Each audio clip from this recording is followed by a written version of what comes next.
Operator, the system needs you. Will you begin another mission?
Oh, shucky ducky, ladies and gentlemen, welcome.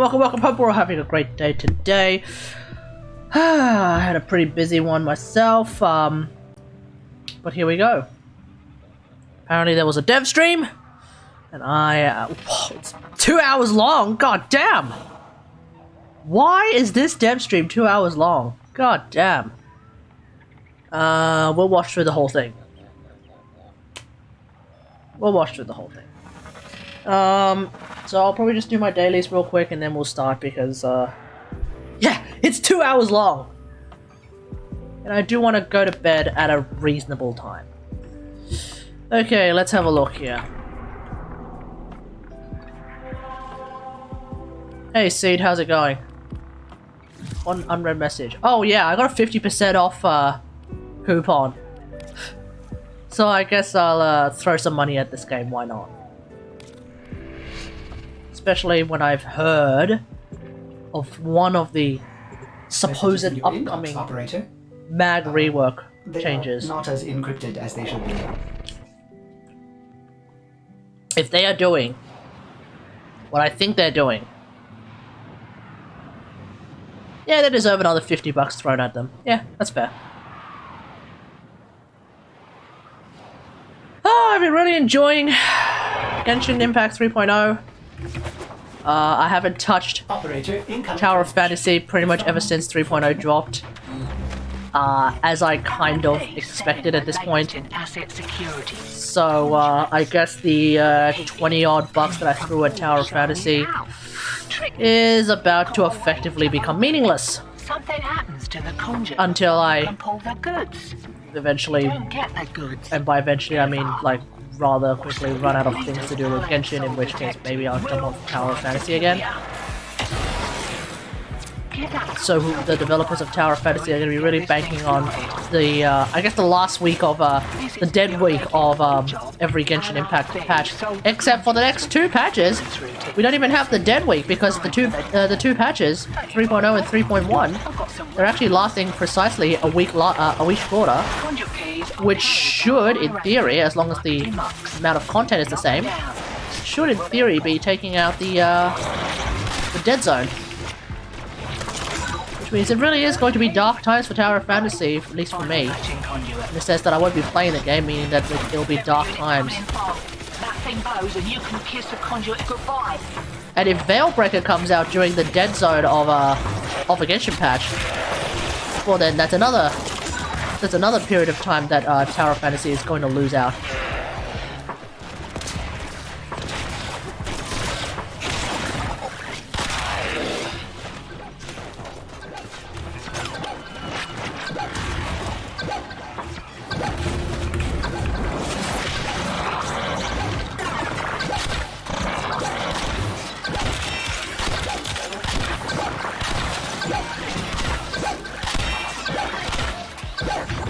Can't do these.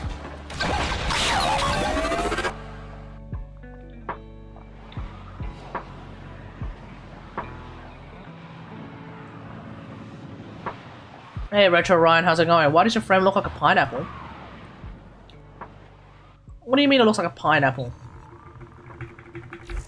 It's just sporting a lot of green and gold. Ordis has received. You got a problem with the green and gold, mate? No. You're gonna talk to an Australian streamer and you say you're gonna have a problem with the green and gold, mate?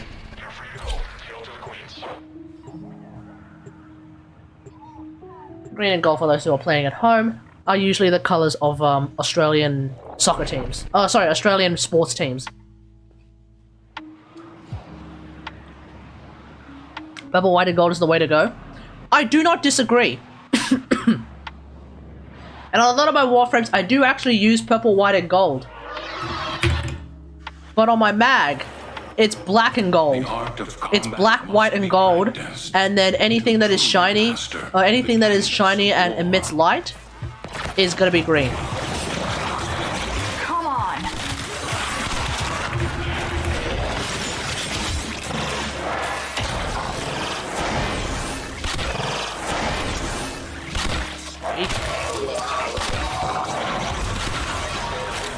Apparently, I had a quick look on the subreddit, and I know I shouldn't have had a look at the subreddit because that's just basically the spoiler zone for the dev stream. But that being said, I don't want anyone to spoil the dev stream. I want to watch it more or less fresh tonight.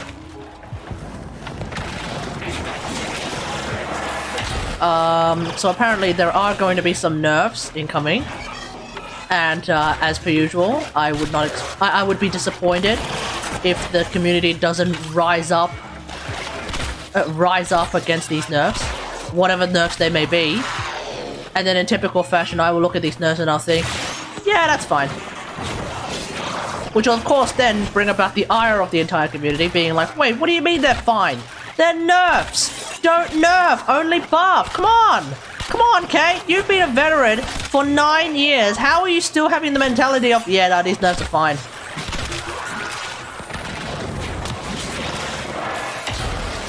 That is the expectation that I have.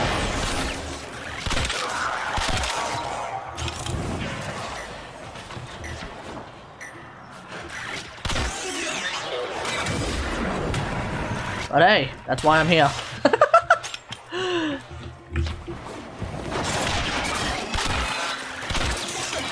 Alrighty.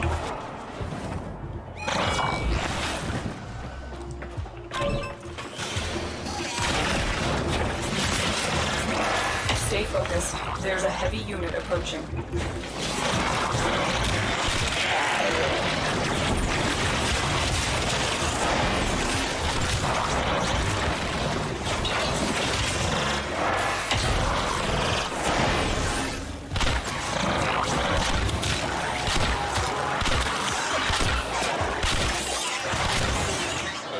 Alrighty.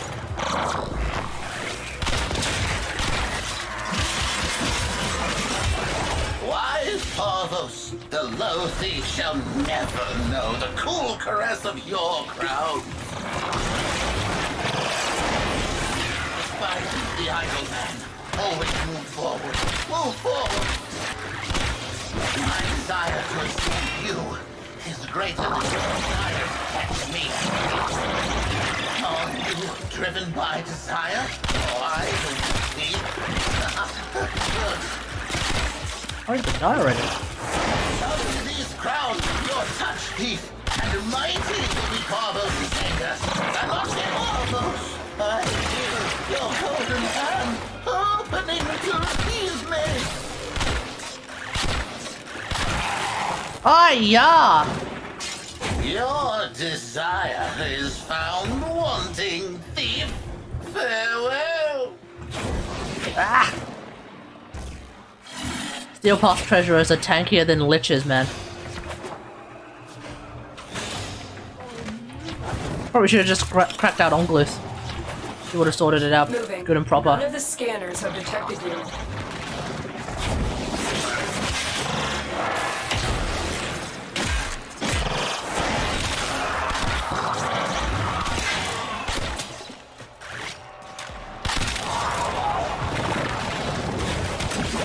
Stay focused. There's a heavy unit approaching.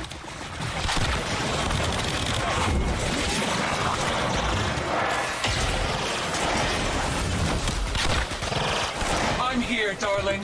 Don't you worry. I'm here.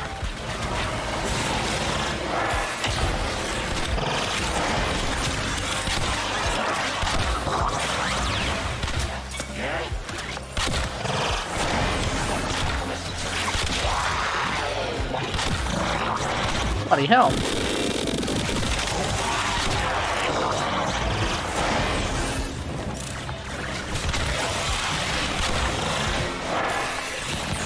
Oh yeah, did that get coated?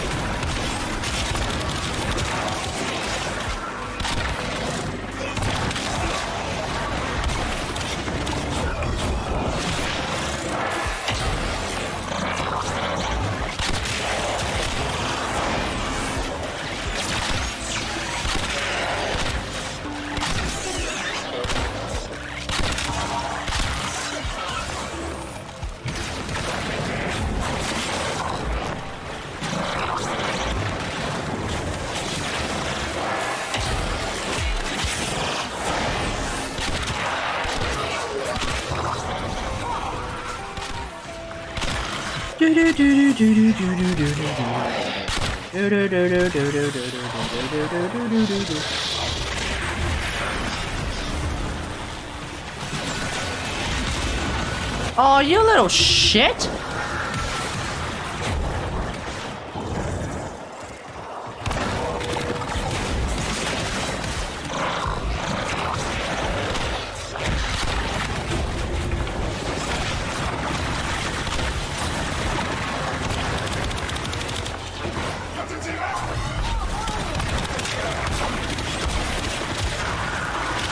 In August.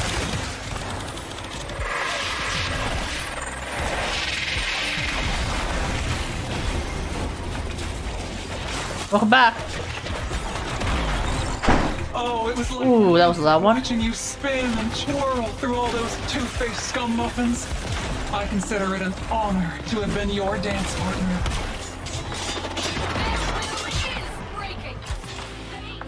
Ah! You have broken their ranks. Haven't played They this are game in a on while. one. Another successful mission. Find extraction.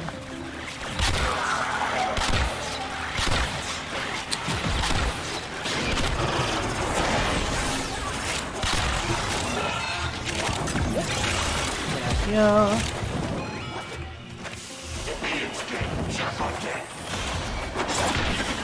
Okay. Your From little will things, was greater. big things This grow, is good. dreams. I believe in you all.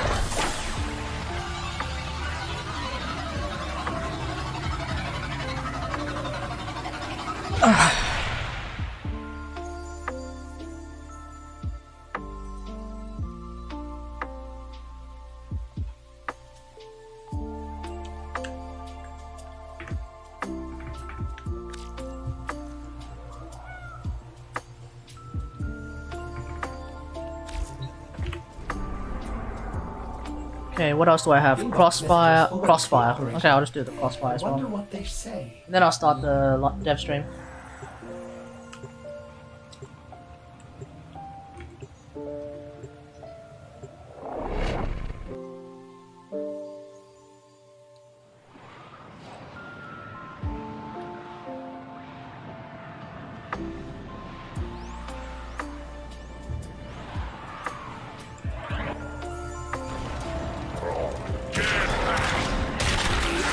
Their rage is vehement, their focus impressive. Give them all warriors death. The reactor is a complex system. Start by removing the coolant cells. My intel suggests there are Okay. rich enemy supply caches in the area, but I am unable to pinpoint their exact location. Search them out if you are willing to shoulder the added risk. Man, now I kind of wish I have a Kategari bow. A bow that shoots like micro missiles out after you hit something with a charge shot. That'd be kind of nice.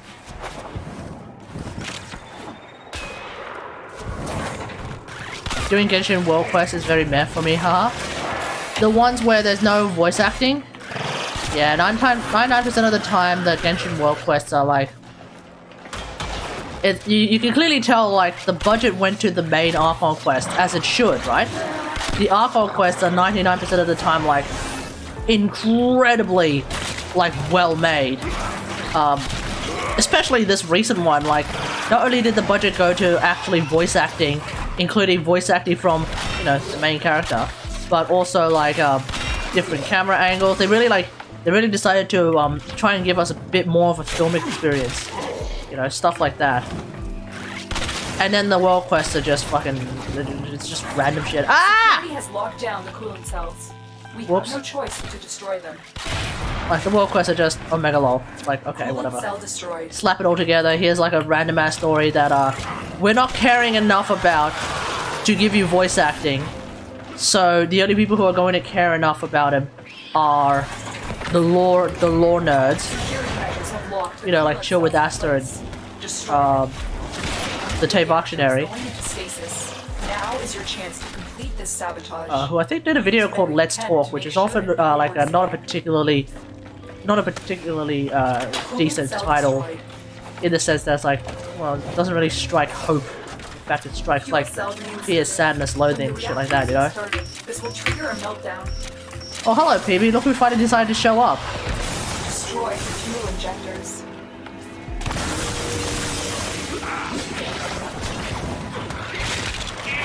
A blast door has blocked your evacuation route. Find a way to open it. But yeah, like, there's a world quest where, like, someone's gone missing. I honestly don't remember who. I only missed 20 more minutes of the stream. Oh yeah, you're right, you're surprisingly early. You're about 5 hours surprisingly early.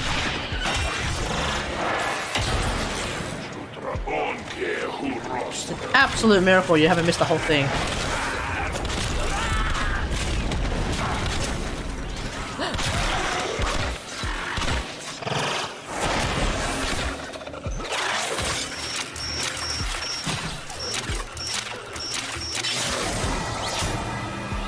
Alright. So I was just attempting to do my first solo Eidolon. And how did that go? With Volt, right?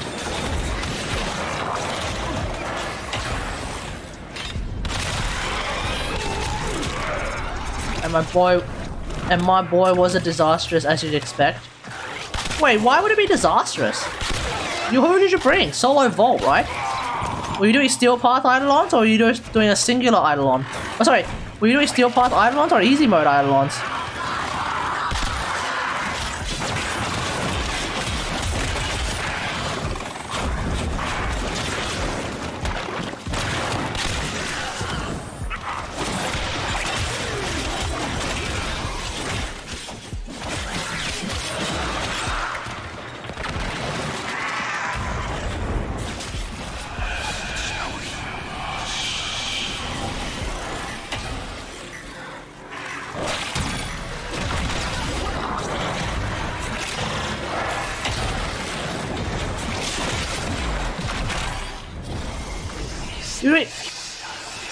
Wait, define disastrous.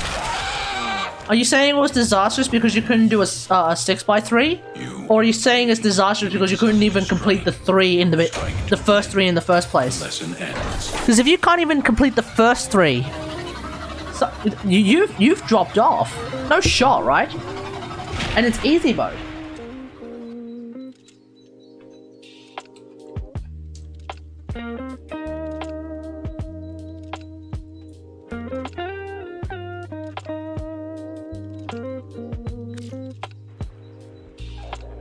Explain yourself, PB. Explain yourself.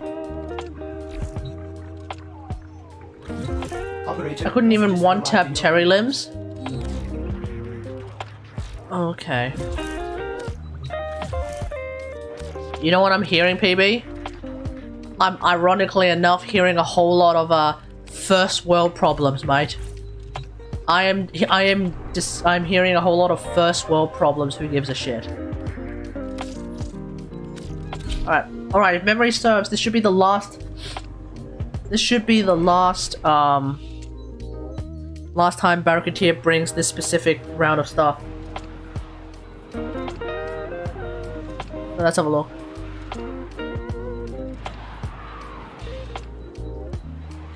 My quick charge was fucking shit. Cry me a river, dude.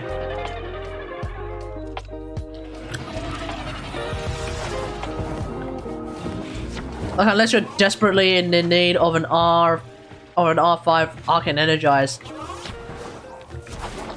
I honestly don't think that's going to matter that much in the long run. The wait is okay, you should not be selling anything new, right? Yep, peculiar audience, Noggle statues, orders rectified, orders reified. Or reified. Game's frozen? Okay, no, we're good. Prime Cleanse, Prime Magazine Warp, Omega Lol. Actually, there might be a weapon that is useful for this, but I don't know which one it is. Secret History Replica. Oh, yep. Awesome. Prime Target Cracker. Fucking Transmuter Orbiter Hood. Okay, chat, who here uses the Transmuter Orbiter Hood? It makes you look like a fucking squid, in my opinion.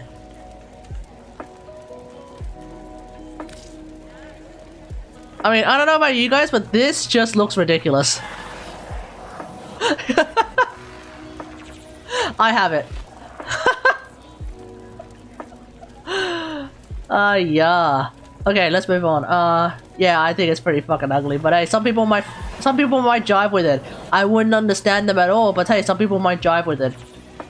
Good news though. What? Your grandma has finally got someone to take care of her?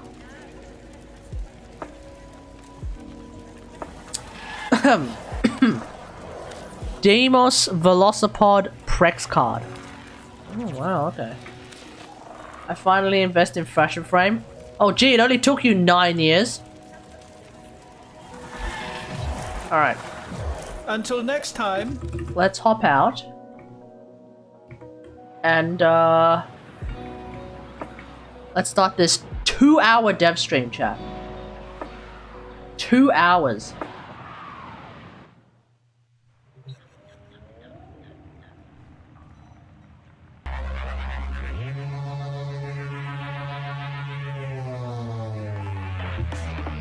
Okay.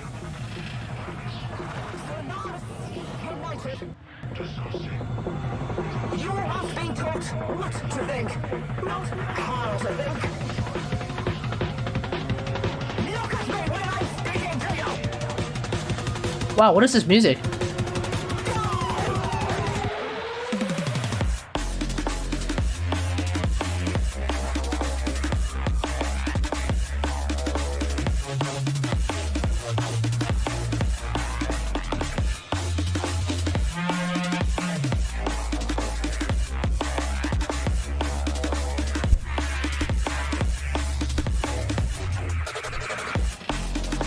Okay, moving on.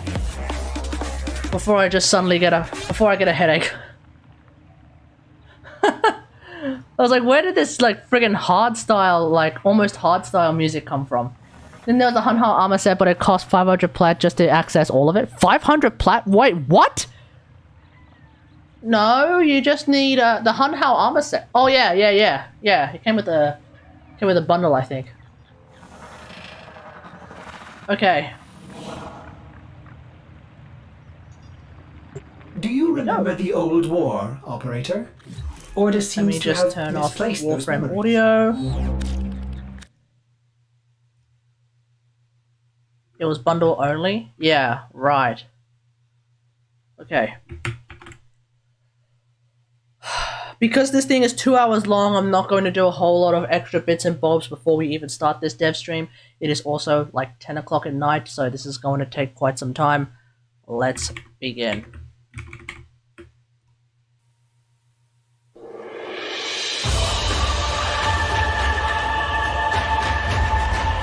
Oh yeah, the Hunhao thing and Electroless Sentient Bolt Skid does sound like a good idea. Oh, the people aren't even there! Okay. Hello everyone! Hey! Alright, we have a new cast. 163, we're back. This is our first dev stream. Post TennoCon, post Tenno Live. We have new faces, old faces. Who you calling old? Myself. So Greg and Carrie, huh? Housekeeping, we'll do a little bit of introductions, but before we jump Greg and Carrie, or as he will now be known as Kategari. into that, right now in game, the Deviri Amphitheater is accessible on Earth. It's back. We are going to rerun the Deviri Amphitheater experience. You can jump in game now if you want to be in it, or it's not around now, right? No shot. Playing it live for you as well. Either or, it's available. You can jump on in and check that out. You have about 5-ish minutes before. Yeah, no, they turned it off after the stream then. Rip. Because as you know, Rip me and my being asleep. We want you to experience it in full glory in Australian time. On all the art for it, bringing Bombastine to life. Those VO lines are incredible. The tableaus, everything about it. We want you to experience it in its full glory. You should be able to experience the dev stream audio only. In game now. Until I start screaming about, oh my god, look at this, it's so cool, look at this, this looks awesome. In which case, then you're gonna have to jump over to video, and then you'll lag. There you go. So it probably isn't worthwhile to just do audio only. Sorry, mate. Before we jump into housekeeping, let's do some introductions. We're gonna start at the end. Hello. Everyone. Are you introducing me first, or am I introducing choosing you myself? first. Yeah. My name is Greg. I'm a lead character artist on Warframe, and it's my first time here, I believe. On right? a So this DevStream? on the DevStream, I think, as well. So yeah. Hallowed grounds here, really worn in furniture, and I feel like I'm finally made it. Finally made it. Yeah. There you go. I'm Kerry. I have been here one other time, so I must have made an awesome impression. I don't remember him being on, but okay. On Warframe. Yeah. Who are you? My name's Megan Everett. I'm the community director on Warframe. Leave me hanging. Thanks guys. I've been here for like 9 years. Go ahead. Interpret it for me. I'm Rebecca Ford. I'm the creative. What you're seeing can only be described as extremely cool. That's my description. Boom, there it is, done. Director on Warframe. Yeah, it's a good time. We got lots to talk to you about. I've been here for almost 11 years now, and this is my 163rd DevStream. I think I actually missed one. It's my 162nd. And then I was on it. Yeah, so we did a swap back. Tenno, this is going to be a very long DevStream, Yes. but hopefully a very good one. So Get comfy. 20 pages. Who are you? And I'm Paolo, I'm the lead designer, and if you like long dev streams and you like to hear me rant, you're gonna do a lot of that today. What's our code for when I Like can I say, stop we need you a from safe ranting? word. You gotta hit me a little bit. Really? Physical violence. Generally, Okay. I do this from memory, but today I had to actually bring a paper because there's just so much I have to talk about that it's just There's a it's lot. gonna be hard to, Yeah, to yeah. remember everything. Wow. So expect a lot. Expect a lot. Get comfy. There's drops. There's drops. We do have Twitch drops. 3 Forma built can be yours if you are watching the stream. Make sure you're linked up appropriately. And then, of course, we have our gift of the Lotus Alerts Oh, whoops. that will go live after. One is a Umbra Forma blueprint, and the other is 400 ducats, because as you know, Barraketeer is be bringing his big inventory in the name of crossplay. So he's all synced across the board, which is amazing. But he does have a lot of really awesome stuff that he's been bringing, so we thought, let's give you some ducats. So gift of the Lotus Alert after the stream. And then we will have, of course, platinum giveaways, a core prime access. I feel like we should do a platinum giveaway right now, Dean. Okay. Really just throw that wrench in there. Yay! Oh, Greg, you're in the spot. You have to read it. Oh, God. boy. Oh. You're the name reader. Yeah, Pressure. whoever's close. Oh boy. Lolicon God. Con God. Dear God. Oh God. Great job. Is this an inside joke? No, don't ask. Don't It's not ask. good. Yeah, I'm it's just all not gonna good. say it This is again. Twitch. LOL icon ood. Congratulations, you've won. LOL icon good. Warframe Twitch channel. That's not even remotely the name, Megan. Say it right. It's Lolicon God, okay? It is what it is. Somehow, they managed to slip that through Twitch. It's not your fault. It's Twitch's fault. Let's move on. Yes, and the platform you play Warframe on will get you your. I didn't know Soup managed to win the Thank you very much. 1,000 Platinum prize. That's exciting. It's a great name. Like based on the furniture position, you're triangulated close to the monitor to actually read them. So Yeah. that's the This is mantle. now your responsibility. Yeah. Yeah, you've taken it over. It's like my prescription. It's not that good. Yeah. You can swap I glasses. have to make sure I with didn't. We can also we got contacts. We got glasses. Yeah. There you go. All right. This stream, as we said, is all about Veilbreaker. We're going to be deep diving into that. We have the Steinerx full anime reveal. But before we jump into all that, like I said, we are going to rerun the Deviri Amphitheater experience momentarily. Make sure you're in-game. Reb's in-game. She's ready to go. You ready, Reb? I am ready. All right, Dean, you can go to gameplay if you so wish. Okay. Relay. And you're about to be... So does that mean that, like, the Deviri Amphitheater shenanigans... Theater has begun. Yeah. Is it just like the stuff that was shown in TennoCon? Wanted to give the Deviri and all the weirdness.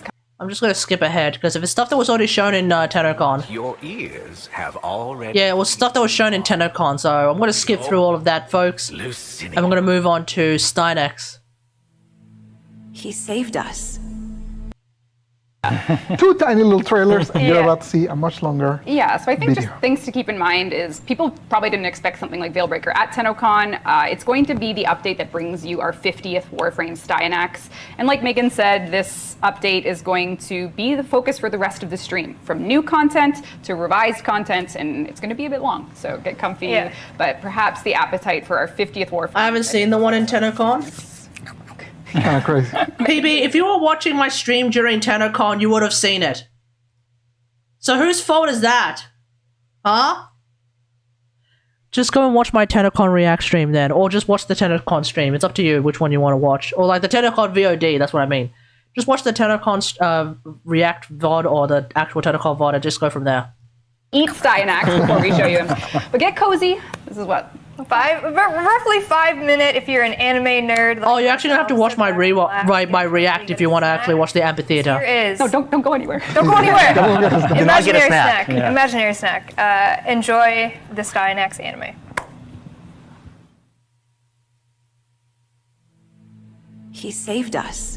I mean, here's the thing. I actually did react to the TennoCon, the Tenno live stream, in real time, to the point where I even pulled an all-nighter just to actually get there. So, I was able to also get into the Deviri amphitheater. So that's part of the Tenno live react VOD on YouTube on the main channel. So, go check that out. Me and my brother, orphans of war. So I've actually already seen this, and it says that I watched it this morning. Paradise to join the others. Until we came of age. I'll just say this. Summoned us. This does get pretty fucked up. Called it Ascension Day. It's cool. It's awesome. I'm all for it. 5 But years like ago. one of the things there is pretty fucked up. Now, it's my time. What the fuck are you seeing? Oh, it's the Steinerx anime trailer. You're a And by anime trailer, I mean the Steinerx animated video used to market the 50th Warframe. Fear not. All the chosen before you have played their part in my vision. You should probably just watch the stream in 360p on your phone, mate. If that's what you're... If we're at this point where I have to, like, describe... I'm not gonna describe stuff. Liar. Where's my brother? Clever Aria. That fire. That singular determination. Oh. Mine to wield. Behold, Leviathan. Yeah, this thing's pretty fucked up. Your brother is here, somewhere, like all the other chosen. It's literally a fucking abomination from, like, Warcraft. Where it's a bunch of dudes stitched together. Why do you neglect your audience? No, everyone else who's watching is watching it. Everyone who's watching right now is watching, so... You're the only one who's, like, feeling like they have to relegate themselves to audio only, so you're cucking yourself, mate. Can't really do anything about that. There he is, dude, there he is. It's over. A warframe. A relic. I will have to show you the future myself. I cannot wait for that war tape. I cannot wait that Warframe. Yeah, I know, right? Who's here? Seed.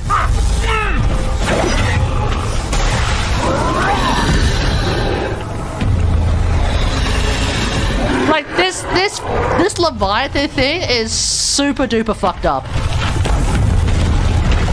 think I almost wasted this gift. I do wonder if that means we're gonna fight this fucking thing at some point. I would be keen beans to potentially fight this fucking Leviathan thing as like a weekly boss.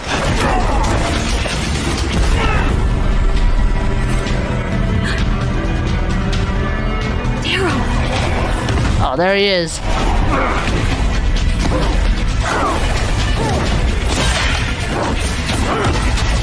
I did find this particular scene just a little bit on the confusing side. Like it just wasn't... I just feel like maybe it was the red on red. It was just making it a bit hard to read it.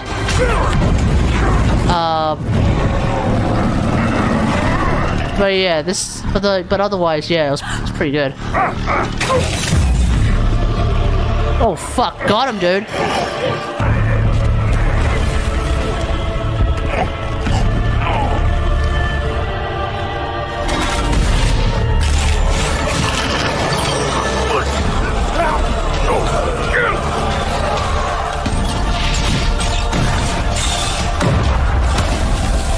It seems like Steinerx is going to be a pretty fast boy. If this anime reveal trailer teaser thing is anything to be believed, it looks like he's got a bit of speed on him. Goodbye, Daryl. But I think it's more of an agility. Is this anime same quality as the new Warframe CGI trailer? think the Warframe CGI trailers look like they were done a little bit better than this one, but like this one's still pretty good. Like it's really hard to compare. Like, does an anime look better than a CG like thing, like the CG game trailer, right? That's not really a question that can be answered. You know, you're comparing two different mediums. Now you could say like, okay, is CG Dragon Ball Z better looking than anime Dragon Ball Z? Because at least then you could be like, okay, we could compare two things that look very, very similar. But even then, like, even then, it's just too different. We worked with Passion Paris to make that anime, and it turned out incredible. Like, it's so wildly different from anything that we've ever really done in terms of making an anime. In terms of game trailers, I still prefer CG trailers. I think a lot of CG trailers tend to look a lot nicer. Display to celebrate this incredible anime. If you do the word Steinerx on all platforms, promo code or in-game in the market, you can get yourself a display commissioned by the incredible Karu. So thank you, Karu, for working with us on a Steinerx display. What? 48 hours, don't miss it. You can get yourself a display. Right now on the public build. So I want to explain a little bit about Steinerx. Yes, so please. He is our 50th Warframe. This is the 50th unique Warframe we've made, and I think we have a piece of art. Yeah. So as you can see, being the original. God damn! Look at that. There he is, dude. Dude, he looks dope. He actually looks dope. Steinerx actually looks kind of dope. Swordsman, and now Steinerx, the, you know, I don't even know how to, we call him Hoplite internally for a long time, but he's that spear and shield fellow. Spear and shield. That's what, am I wrong? Sure. And we're treating his release a little differently. So what we're gonna do is, for the launch of Veilbreaker, if you log in to the first 2 weeks of the update, so it's going to come out in September, you'll know the date, and from that date, when we announce it, you can get Steinerx, off to a good start, Steinerx completely free just for logging in. Oh, shit! At that point, he'll be in the usual spots in the market for Platinum, or where you actually earn him in-game, which we'll talk about later. But if you just want instant access to our 50th Warframe, he will be yours for free just for logging in. Wow! For that, 2 week period after we launch Veilbreaker. Is it because StarCraft cinematics tickle your standards so high? Yes. StarCraft cinematics, Knights of the Old Republic, Destiny 2 even, like the Destiny cinematics are really, really good. Who else? What other game has really, really good cinematics? Horizon, Forbidden West, Zero Dawn, the CG cinematics are really, really good. You know, the Warframe CG cinematics are really good. The Heroes of the Storm CG cinematic was also quite nice, or albeit a bit on the emptier side because it was on a fucking desert. But yeah, like really, the StarCraft CG cinematics, like they really set the bar for like what I really, really like, and those are just so well done that. And what about WoW cinematics? Yeah. The World of Warcraft CG cinematics are pretty dope as well. Yeah, absolutely. Like, say what you want about the games that I've just listed, their CG cinematics are quite often top notch. Very much an occasion worth celebrating. It's a celebration of the 50. 50 Warframes. I know. So that's how that's going to work. So if you want to get your hands on him without having to use Platinum or go through the steps to earn him for free, you can, well, earn him easier for free. The freer path. Oh yeah, we'll be able, but just log in, we'll get him. We'll get him for free. That's dope. Value. We need one of those like little free and super free. So now even freer. Yeah, in games. Wait. Did this guy just actually say like 300% value or some shit like that? So if you want to get your hands on him without having to use Platinum or go through the steps to earn him for free, you can, well, earn him easier for free. The freer path. Yes. The free path, freer. Yeah, there's free. Free to play and super free. Incredible value. Incredible value. Never mind. Yeah, free and super free. So now even freer. Yeah, it'd be pretty. Okay, I think it would be a pretty hilarious dig at Blizzard with Diablo Immortal if D were to put Steinerx for free as like the first 2 weeks, and under it, they just have like this great big star that says 800% value, like that would be hilarious to me. Service, we really need to always be pushing the terminology forward. So there's free. And now there's With 25% more free. Yeah. Limited time. Yes. And actually, speaking of Steinerx, Better than StarCraft or on par? to hop over to game. Actually, we have some assets. I think the StarCraft cinematics are still better than the Warcraft cinematics, because like the StarCraft cinematics, they actually have a very visceral air of like hyper real CG, whereas with the World of Warcraft cinematics, there's still enough of a tinge of fantasy in there that it just doesn't look like as real. You know? Yeah. Anyway. It's true. We have tons to show for Steinerx. We have tons. Do you want to do gameplay first and then assets? Well, How do you feel? I just wanted to give a bit more of the anime context, but we have a whole bunch of assets as well, from concept to the modeling work that Greg did. But just as you know what, let's do all that first and then we'll come to all that first. Okay. So first we're going to show the original concept. This is by Keith Thompson from way back in the day. There's Hoplite, like you said, the eternal name Hoplite. See that? You know where I got it from. Don't blame me. Blame Keith. Blame Keith. And you actually started working on that. You know what? From original concept to current version, The early iteration of my original authored files, and I think it was dated to November of last year. Right. And obviously a lot of things happened in between, so this is how far back, at least on my end, and I bet that concept existed even before There's probably a date on it, to be honest. So, July 26, 2021. There you go. okay, so yeah, so I think the early explorations were as far as, you know, pre-Christmas time of last year, and I think, you know, we had a few other releases in between, and TennoCon obviously, and I think, actually it's funny, I did not know that this was the 50th Warframe until it was, you know, up until maybe a few months ago, so I think that really ramped up the pressure back then. Yeah. If people don't like this, it's your fault, Greg. Yes. Or That's why it's free. One of the two. Someone's fault. But it is free, so you can't complain, right? That's the rules. That's right. And This one exclamation was point. interesting. Oh, sorry. No, I was gonna say exclamation point Steinerx isn't gonna get you anything in chat, by the way. It's Hoplite, actually. It's oh no. Perfectly. No, what are you, Sheldon? No, it's not gonna get you anything in chat. It's in game or warframe.com/promo code. Nothing in chat ain't gonna get you nothing. What were you gonna say, Pablo?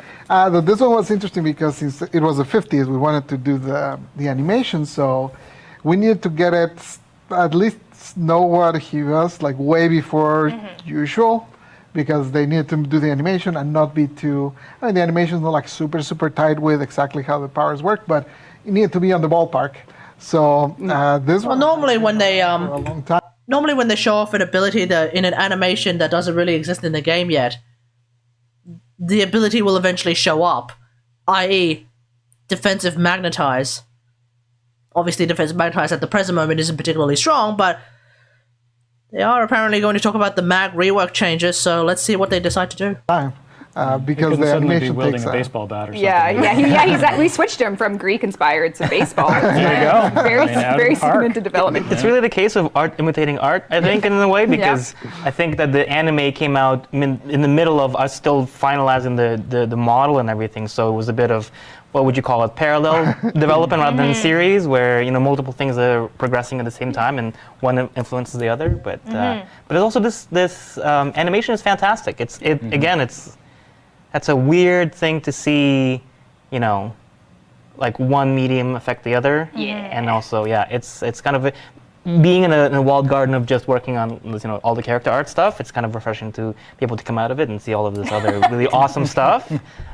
Get to feel like a fan a little bit as well. So Yeah, the only problem with the animation is now I want more. Moving on. I guess every other Warframe now, every new Warframe is going to come with an anime Is from the helmet, Steinerx video, I guess. helmet, alt helmet. Remember, like This is the first. remember we used to have Prime trailers, and now I guess we're going to have new Warframe anime trailers. Is that going to be a thing, DE? Yeah, actually, I have to give credit to other members of our team. All the alternate helmets were made not by me. I think this one was roughed in, but why do the alternate helmets really look like Nick's? Like I know it's just because of that mohawk type sort of headpiece that they've got going on there, but as I look at them, I'm the first and only thought running through my mind is, wait, it's Nyx. Yo, that's Nyx. What's going on? Like, yeah. Take over. Can we reveal that there's more? Yeah, I'll show them in game. Okay, yeah. Don't worry, I got you. There's a few helmets actually, and yeah, we might have a few renderings of those. Yeah. So. Yeah. Hell yeah. So we had to kind of explore the theme. This hoplite, this Greek. Sort of a infantryman, spearman. And so we had to better name. Aren't Greek infantrymen known as? I want to say they're called legionnaires, or legionaries. No, legionaries is a freaking No. Legionaries is a freaking disease. Legionnaires. No? Oh no, legionary. No, legionary, okay. Legionary was a professional heavy infantryman of the Roman army after the Marian reforms. These soldiers would conquer and defend the territories of ancient Rome during the late Republic and Principate eras alongside auxiliary and cavalry detachments. Might not be the right name that I'm looking for here, but anyway, that's what I'm thinking of. Yeah, so we had to really dig deep and figure out, what those alternate helmets look like, and so I think, I think they did a great job on those. They did. And we have another image that is a nice 360 every angle you could possibly ever need of Steinerx and his. That's right. So in other cases, no ass. Working in parallel, where we had the concept and illustration team having to get started on the Prex cards or the Prex card. Oh! Is that? Oh, I'm sorry. Did no, it's segue. Okay. Don't worry, you're perfect.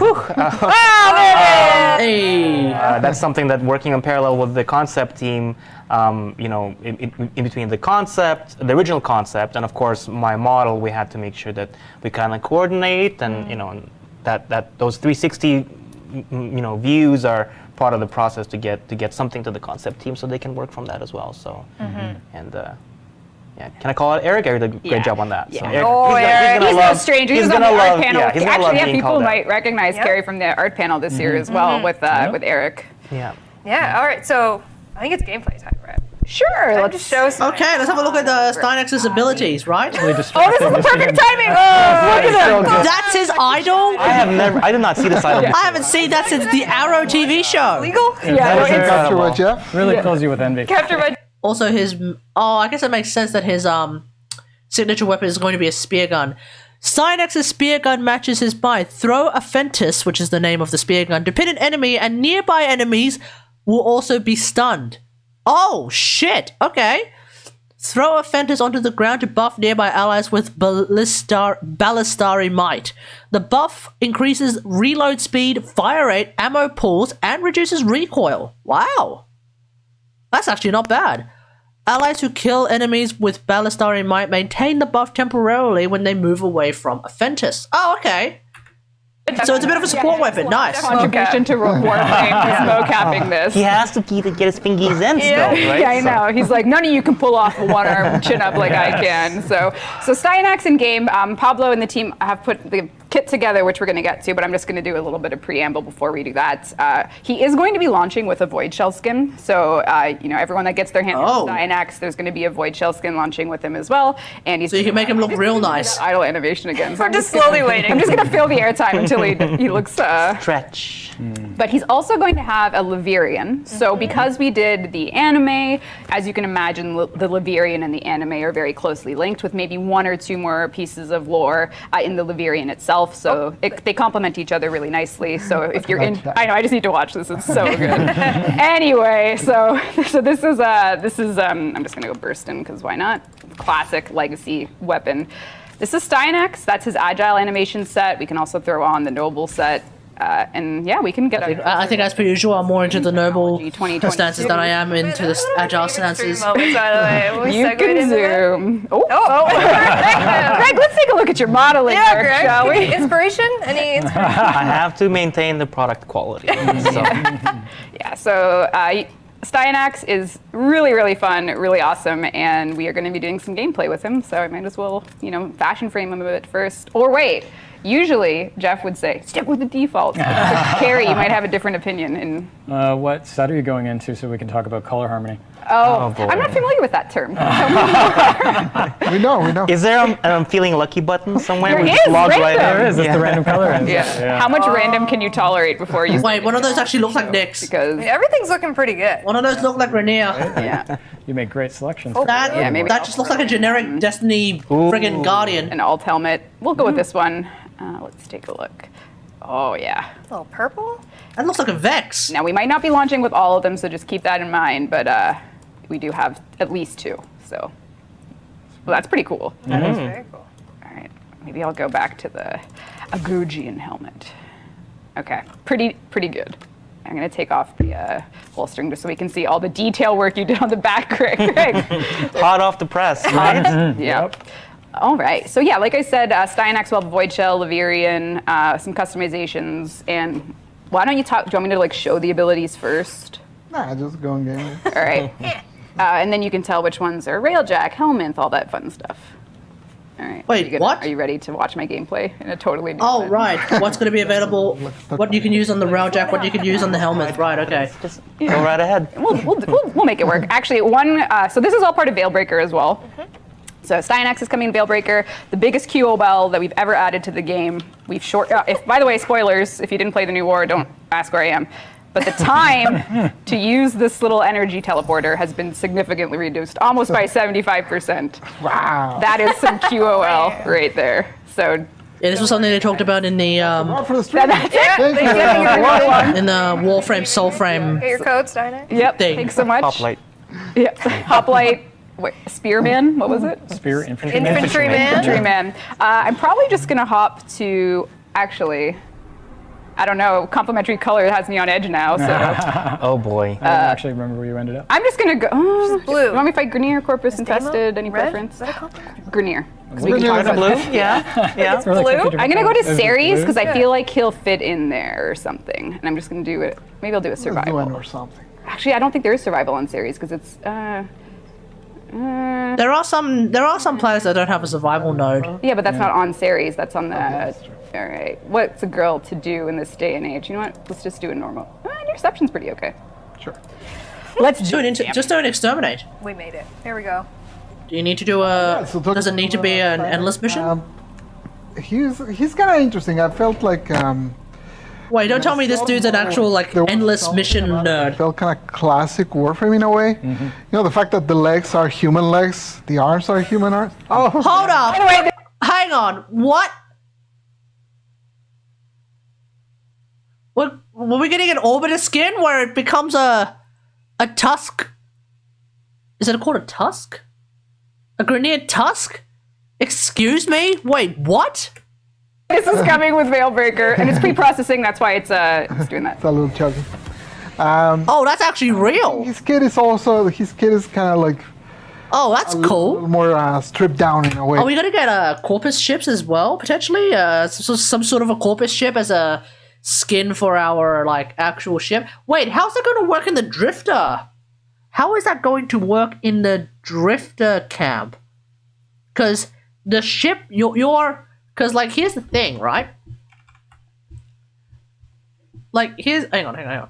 So like here's the thing, right? When you're in the Drifter camp and you go outside.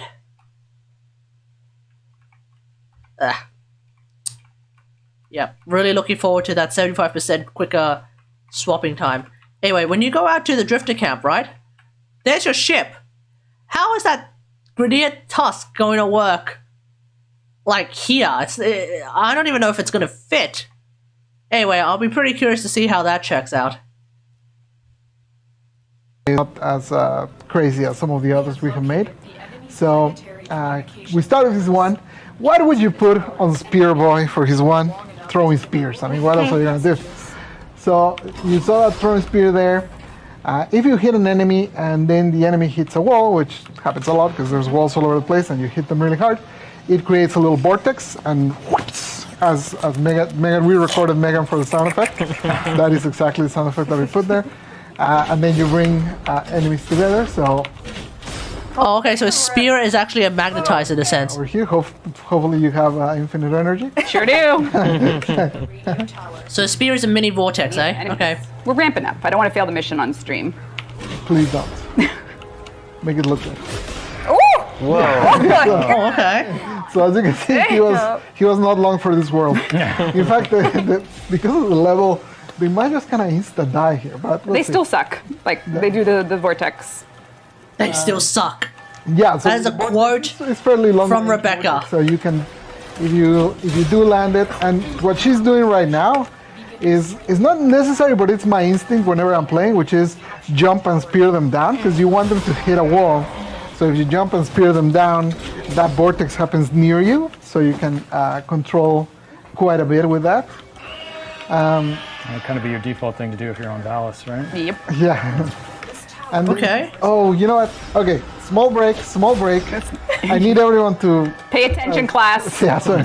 I need everyone to do me a favor, make me a promise. Handshakes all around.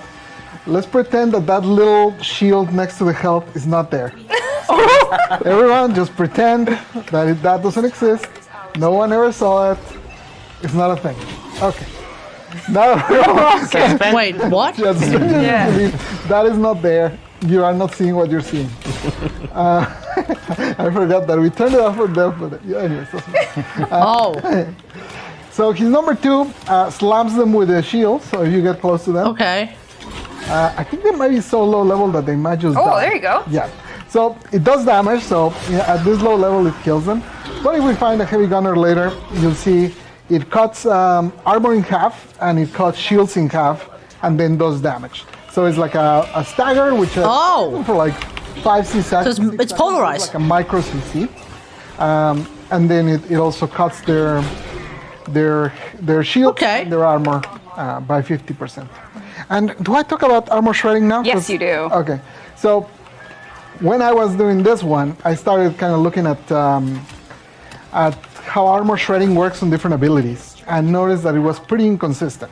So essentially, in some warframes, when we do armor shredding by like 50%, essentially what we do is first we go from 100 to a 50, and then if we take another 50, we just take 25 because it's a 50%. Right, because 50%. Right, because it's now we only took 12.5. Yeah, it's only 50% of what remains. That's there's some warframes. So what Pablo is talking about is, like, for example, with Factory Crush, you get rid of at 160% power strength, you reach the maximum cap of Factory Crush at the present moment. So when you use Factory Crush, you take out 80% of a target's armor. That brings it down to only 20% of what remains, right? Which is what remains. You use Factory Crush again, you can take out 80% of what remains, which is precisely 80% of the 20% that remains, bringing it down like 16% nominally down to 4%.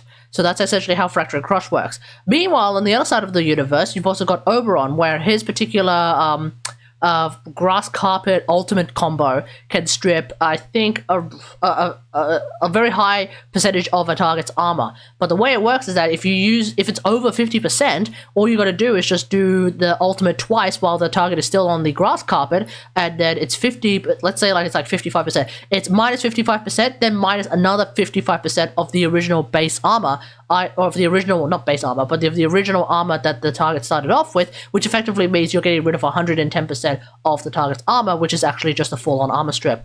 So that is basically like how that's working out at the present moment.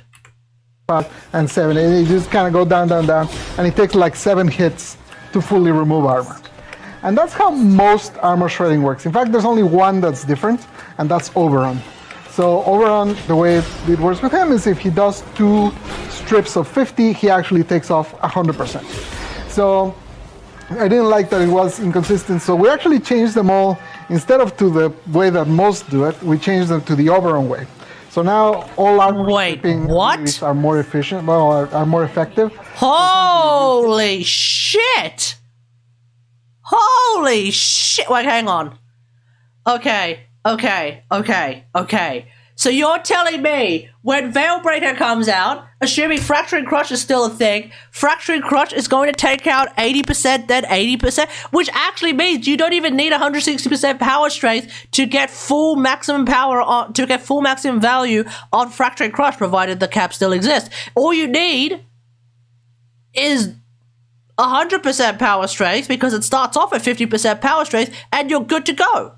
So any additional power strength is by all intentions more or less meaningless because it will still mean you need 2 Fracturing Crushes to fully strip fully strip the enemy. Okay. We don't need that much power strength anymore on Mag. And by we, I mean myself. But okay, interesting. Let's move on. Hit twice with a 50%. You'll strip 100% on all armor stripping abilities that are percent-based. I mentioned percent-based because, for example, Mag is not percent-based. She's like a fixed amount, so that one didn't change. It's only the percent ones that are changed. And we changed it for a whole bunch of them. I don't have a list with me, but it's a bunch.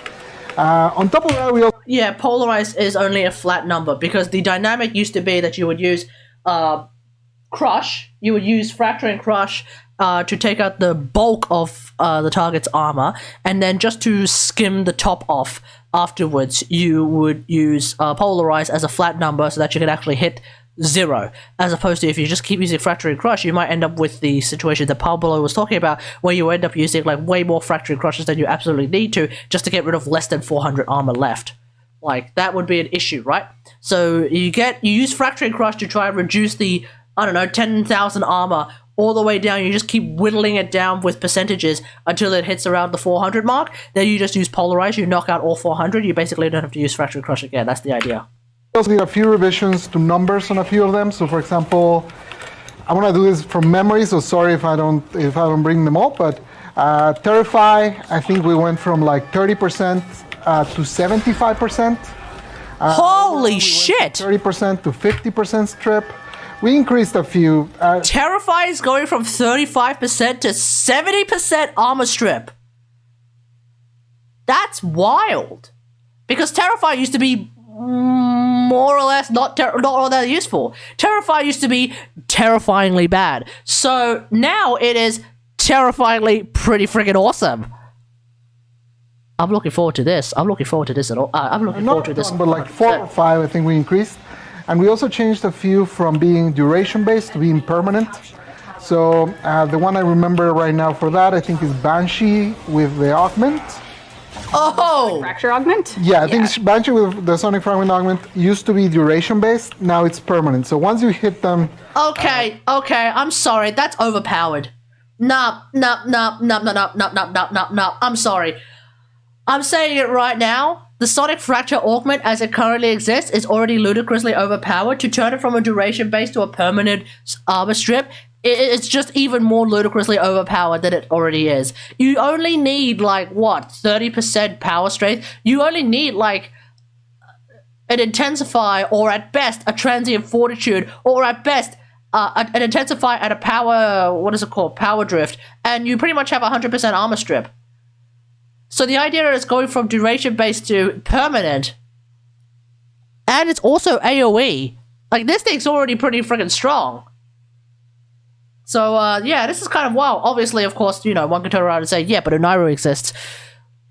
This just basically means you don't have to play Unairu with Banshee. You could use someone else. You could use something else. You could use Zenorich, you could use Matarai if you want. You could use Vazarid as well if you want. Like, this is actually going to be pretty wild for Banshee players. They don't have the armor, and they stay without the armor. And oh my god, breaking news, back to Steinerx ability. Oh, yes, sorry. No, you're like, you do what you gotta do, but we gotta go talk about the other two. Okay, sorry. But it's also worth mentioning that shield one is the helmet's subsumability, so you'll be able to shield bash as anyone. Yeah, so the reason I looked at the whole armor shredding is because this one armor shreds, and in the process of seeing that inconsistency is that we decided to change everything, right? So, yeah. Third ability, here we go. Third ability, here we go. So this is a buff, and it's basically it's called Rally, or well, actually, I don't even remember what it ended up Rally point. Rally point. So basically what it does is buffs nearby allies and yourself to get passive energy regen, And every time you get an assist on a kill, you gain shields. And that. Oh, nice. I'm gonna do his ultimate before the level ends. So. Okay. On one guy though, so prepare yourself. On one guy, okay. Ultimate on one guy! Oh, okay, that's pretty cool. Hell yeah. Awesome. I like, okay, I do like his ultimate. His ultimate looks really, really dope. As long as it does like a decent amount of damage, I'm gonna use it a lot. That ultimate looks pretty cool. If you saw the moment from the end of the animation where he jumps up and then just summons like energy spears and starts throwing them at the thing, that's basically the ultimate. And basically, and he's free as well. Yeah, he's going to be free so long as you log in within the first 2 weeks of his release, which I definitely will. So he's basically free for like everyone. Hello, Gavin. How's it going? Yeah. So that's Steinerx, and he's coming. Sorry, passive. We're going back to the arsenal. We'll be fine. The passive is he gets crit chance on weapons based on the amount of shields he has. So you put a whole bunch of all the shield mods. And you get over shields, which works with his tree, which is as you're killing, you start gaining shields and getting over shields. That increases the crit chance with weapons. The effect is doubled for spear gun weapons, which I guess I also have to talk about. Okay. I guess I'll try and play a crit build on the Staff of Armadillo. Between this dude and Harrow, maybe it's time I put together a crit stat hybrid build for the Staff of Armadillo, a weapon that has always been, in my opinion, a pure status weapon, but maybe it's time. Maybe it's time to actually try crit stat hybrid on Staff of Armadillo. I like the syndicate changes. Okay, don't tell me what they are because we haven't gotten up to them yet. Let's continue. Yeah. It's a water fountain? Yeah, I got half a Perrier, the other half's on the floor because I spilled it. But overall, that is gameplay of Steinerx. As you can see, Axios, Javelin, Theros, Strike, Rally Point, and Final Stand. Yeah, he looks dope. He looks dope. 300 power fantasy, isn't it? His final ultimate? Yeah. Oh, yeah, absolutely is. So he is the spearman. He just needs a big kick. He just needs an animation where he I don't know if the animation. As you know, part of the fun with new Warframes is you get to watch all the idle animations. I guess my one thing is that, like, I thought the idea with Steinerx is that he's supposed to be like a gladiator with a spear and a shield. I don't know, maybe I'm just not really understanding, like, where his shield comes in. Because his second ability, I think, is supposed to be to do with his shield, but it's actually armor strip. You do it, he shoots out these things that armor strip, right? So where does his shield come in? I think his third ability gives him actual shields, but I think it would have been cooler if his shield actually showed up. But I don't know. Maybe it'll make a lot more sense when I get my hands on him and actually start playing him. Maybe it'll make a whole lot more sense. We'll just see. Now he comes through. So we got a Jeff pull up. We got the Jeff one arm pull up. Who knows? That's going to be hard to top. Let's do a live. I don't know what the other ones are right now, so this is very exciting. Why don't we go? Bow ones are always really interesting. So let's with a great color scheme. I know. Wow, the way he holds that bow is pretty hectic. Question in chat asking. Okay, that arrow is way too large, and don't use a skin on a freaking Cernos Prime. Cernos Prime is one of the most gorgeous looking weapons in the entire game. You should not have to put a friggin' skin on a Cernos Prime, of all weapons. Of all weapons, don't put a skin on the Cernos Prime. It is a gorgeous looking weapon. It doesn't deserve to be covered up. How we get Steinerx for free, and it's going to be a 2-week window. Veilbreaker is going to launch. You just log into the game. You're going to get a nice little inbox, and you're going to get Steinerx for free for that 2-week window, and then it will be like you said. I wonder why they're giving him away. It's a way to promote the game. It's a way to like promote the game's 50th Warframe. It's like, yo, guys, this is the 50th Warframe that we've created. Let's, like, really promote the game and the Warframe by giving them away for free for 2 weeks. So the idea is they want to play on the FOMO of, like, getting him for free, because they'll say, like, free Steinerx! In truth, he's always going to be free. But, like, free Steinerx! And everybody's like, holy shit, they're giving away a character for free? We're going to try it out! FOMO. That's like the most cynical way. That's the most cynical, reductive way of explaining why they're giving away Steinerx for free. Outside of that, it's DE. Like, half the shit is free anyway, so, its regular places. And when it comes to the free path after that, we'll talk about this on stream too. So when we said it's going to be a long stream, we meant it. Yeah, it's already 2:40. Are you kidding me? Nope. Oh boy. Remember when I said it would be great, like first time, so hopefully, you'll be fine. Are you past the first page yet? Nope. Nope. Oh, Lord. So I have my water. Yeah. It'll be fine. We'll have an intermission. We'll have a nice little intermission. Yeah. Hey DJ Shams, how's it going? This did we see it? This dev stream was this morning, and by this morning I mean 4 o'clock my time in the morning.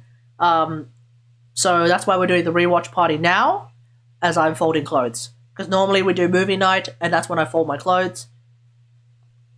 But we're doing a rewatch party instead. Because I wasn't even looking. Yeah, we did. Oh, we did. All right, so within Veilbreaker, we're going to get towards the Veilbreaker quest and what you know about Call returning. But there's a lot of quality of life in this update. Yes. When I say a lot, I mean a lot. A lot. There's a lot of so much so that we have 18 pages of notes to go over. We got a lot of notes. Okay. Well, good thing you're here on the Twitch stream. Good thing you're here on this Twitch stream, so that like whenever there is actually some interesting Warframe shenanigans, you'll know, because hopefully I'll know, and then I'll be participating in those interesting Warframe shenanigans. So let's continue. So which one do we start? Well, let's take a look at what Veilbreaker actually is at a top level. So it is our 32nd major update, so it's update 32. It's going to have a small quest that introduces you to the future of Veilbreaking. So if you've played the New War, you kind of can get the idea of where did the world state leave off after everything that happened in the New War. And Veilbreaker is the update that speaks to that, introduces new systems and things for you to play that speak to what state things might be in. So we're not going to give any spoilers, but I want to make sure that players have a pretty good understanding of all the expectations for this update. So there's a quest that's going to kick things off, and then it's going to lead into the two systems we're adding to the game for content, which we'll talk about. Archon hunts and Archon shots. This is behind the New War, so if you haven't finished the New War yet, get on in there. We've done a lot of improvements to getting there from I'll probably helmet the free one and buy one myself. I guess the question is how easy or difficult it's going to be to get him. I'll probably keep the free one, and then I'll probably farm another one to helmet later, because what's going to end up happening is I'll probably level up the free one and then build the free one, and then afterwards, like if I really like the ability that's getting helmeted out, which I think is the armor strip, then I might go ahead and go and make myself another one to get helmeted. But if it is armor strip, I mean, actually we don't have a whole lot of armor strip abilities from the helmets, do we? Could be useful. We're coming in this update with junction improvements just to make that flow easier. But it does bring back a character from the New War. It brings a way for this new character, which, spoiler, it's Call, is going to interact with the world. Who could it be? How Call interacts with the world. And it's going to bring it down in a weekly activity way, so players can sort of know what to expect when it comes to what they're going to be doing with the content here. And a lot of the content is around Call, and a lot of it is around something called the Archons, which if you've played the New War, you'll see. We're not going to show it for spoilers, but you'll get a really good idea if you are on the tip of the spear for. So that's sort of the overview, and then with all the new comes quality of life. So we also have, I think there's a second. The tip of the spear. Oh, wait, is a Kundala from StarCraft 2 coming into the game? Anyway. Slide here. That tells you that, yes, of course, Steinerx is coming, also new 50th Warframe, quality of life and balance, new Void Shell, new cosmetics, of course. There's tons. So we can go through all of those things for people that have been waiting to see Protea Deluxe in action. And yeah, we'll just talk about the quality of life overview, and then we're going to get into it. Wukong changes. Here we go, everyone. The Wukong nerfs. I want to hear about them. I want to see what's going to make all the Wukong memers cry. I want to see what they are. Yeah, so if you want to... We're going to start it off. We got Syndicate Pledge first. All right. So you're going to be coming back to this slide a lot, Dean. So prepare yourself. So just a little back and forth. Yeah, so for Syndicate stuff, since the dawn of time, Man has yearned to pledge to syndicates. We've actually done this several times. Yeah. Like this is a bit of our Groundhog Day, is like separating aesthetics from... Yeah, less AFK Wukong. Let's see what happens, eh? Yeah. I don't know how many times we've done this, but we keep doing. I think I had it in my GDC talk, but if you don't know, if you love a syndicate, you put on a sigil and you say to yourself, do I want to support, Steel Meridian because I'm based and awesome, or do I want to support Red Veil because I like to kill people? But what you'll notice is that the sigils, as you can see, no longer have any % associated with them, which means they're purely cosmetic. Okay. Who knew? Okay, fair enough. Who knew? Yeah, so essentially... I still won't wear them, but okay, fair enough. I mean, essentially, we split that, so you're no longer... Now the sigils are just for who do you want to represent, what does look cool with your fashion frame, and it no longer has any tie to the gameplay of earning the points. Now for that, when you just get to the system, or when you want to switch, you go to the Syndicate's console, and there it is. Pledge allegiance to a syndicate to increase your standing with that syndicate and its allies, and earn rewards. You lose standing with syndicates that oppose your pledged ideals, but can rescind your pledge at any time. So for me... You've done voiceover work before. Yeah, some would say. So say I want to switch it up and be part of the parent sequence, I click pledge. I am now pledged. He hates me. Parent sequence. You're right off. Yeah, he hates me. Are in our favor now. But now he likes me, so I'm happy. But then at any time, I can rescind it if I want to swap. So yeah, you can swap around syndicate hop. Who should I choose, Pablo? Okay. Okay. I'm a Red Veil kind of guy. All right. I'm very edgy, as you can see. Okay, I'm a Loka kind of dude as well. I'm a Loka kind of dude, but that's only because they gave me mag augments. So if anything, like, I'm full mercenary mode. If a syndicate wishes to give me decent augments, I might start pledging to them. The only reason why I haven't bothered to pledge them is because, like, the amount of work I need to do just to get back from being, like, absolutely purely hated to, like, somewhat significantly enjoyed or somewhat significantly loved by that particular syndicate, it's just way too much. I'd rather just ask someone to give me the fucking augments instead. But yeah, like, I didn't join New Loka because I was like, oh, I'm totally into the ideals of saving the environment. Woo! No. I only did it so I could get the mag augments. True. You can see from my colors that real life definitely represent. Yeah. So basically, just by playing, hey, talk to me. How's it going? Pledging yourself to one of these syndicates, you're getting that standing. And we also have, we did keep a little bit of like the bonus for how much do you get. So basically, as you rank through the, syndicate, you'll basically start earning higher bonus, and that basically. It really comes in more for speeding up if you want to do transitions between them or when you want to fill up your standing for... so if you hide Esteen, what Pablo just said is right there in the UI, so you don't need to worry about that bonus because I'm max rank, earning 15% of affinity, so you'll be able to swap and stuff. The percent still scale based on rank. Oh, okay, cool. Cool. Yep, and did we show the button? So there's change pledge right below your crutch. Yeah, keep flipping those where it belongs. Oh my god. all right. People get her time in the sun. Oh lord. All right, so that's one of the many QRLs. Next one, starter Warframe reworks. We talked about this very briefly on the Dev Q&A at TennoCon. Right. So the intention with this is sometimes, obviously, the first 3 frames that players will use, we know they won't have all the mods and all the things that all of our veterans have. So here we go. We wanted to kind of make them a bit more accessible, especially for that crowd. So we touched a few things.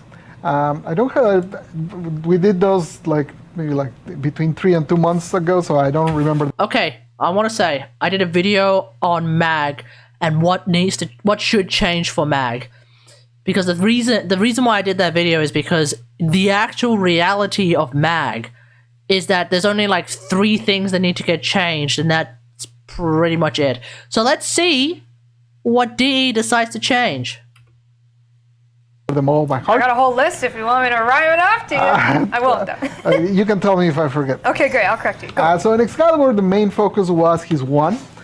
Basically, we added, if I remember correctly, we added /procs2 every swing. It's much faster. It feels snappier. There was some touch-ups to the FX to make it look a little more oomphy. /procs to Excalibur. Okay. the attacks. For his 2, I don't think we changed anything in particular. For his 3, we did add a slash proc to the hit. We removed the enemy cap. I guess the enemy cap isn't really for new players, but anyways. And then I think for his 4th, we didn't change anything. No. In general, what we did do, and this is to all 3, a few of the stats for the abilities. If you guys remember the change we did for Arcanes, where they had like 4 different stats and they all scaled every rank, we changed Arcanes to now have only 1 stat that ranks every rank, and everything else is pushed to the max. We did that with a few of the abilities here. And the overall objective of that is that if you have a lot of abilities that scale every rank, then the improvements become exponential. Whereas if you just have 1, it's linear, right? So basically we wanted to make it... I think this is something that Brozime talked about actually during his mag rework discussion. Like, I'm not against this even. Like, it's not a bad idea. It's actually a pretty good idea. So, yeah. Cool. They're going with that idea as well. Awesome. Great. I mean, this is not going to affect me in any way, shape, or form, but yeah, great. Awesome. You're raising the floor, but keeping the ceiling the same. That's kind of what we're doing. So we did that with this ones, again, for the intent of it being... and feeling better when you're so just does that starting. mean I can put /- back on my Excalibur? Should I consider doing that? You should definitely consider it. It definitely can. It does pack a punch. Then for Mag, here we go. On her 2, that one we can show if you want. I don't know if you want to show it, but basically the problem generally with Mag is whenever you pulled, enemies would just pull in your direction. Oh, you mean her 1? Her 1? Her 1. Yeah. Okay. Yeah. Sorry, I thought you said big changes for her 2. No. Yeah. So I was her 2. Her as well. Yeah, her as well. Additional. Yeah. Okay. Yeah. So her pull, generally you would pull enemies and they would just end up way behind you and you'd have no way to shoot them. It'd be kind of uncomfortable often. So now when you pull, they pull in front of you. We made a little vortex in front of you, so you kind of just gather them up and smash them. Is wait, what? Maybe a little too powerful. Wait. Is this is the synergy idea that a lot of mag mains have been screaming for a very long time, right? Right? It's really fun. It feels much better to use. You can gather enemies and just... Okay, show me. Show me. Just slam them right Show there. me, I need to know. I need to see this. I need to see this. I need to see this. The second ability, it also is very good because you basically gather them on the bubble. So it definitely feels pretty good. One thing we did change here is because it's so much more powerful now, the helmet version was reduced. So just bear that in mind if you're... Helmet version of pull. Oh, okay, cool, whatever. As usual, whenever there's a reduced version in the helmet, there's a note in the tooltip itself where you can see the updated stuff. Oh!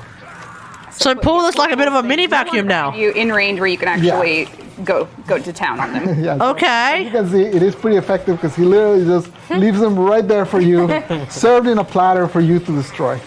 I love things on a platter. Okay. Then for her 1 also now synergizes well. I guess this will be with her 3. Okay, so her 3 always created those little shards. A lot of players didn't even know this was a thing because they are kind of hard to see and they're... Yeah, and also they didn't do a whole lot. Let's be real here. Those shards did jack shit. You know, they never were a big deal. So you see those little lights over there. Now when you pull them, you can see they hover around you.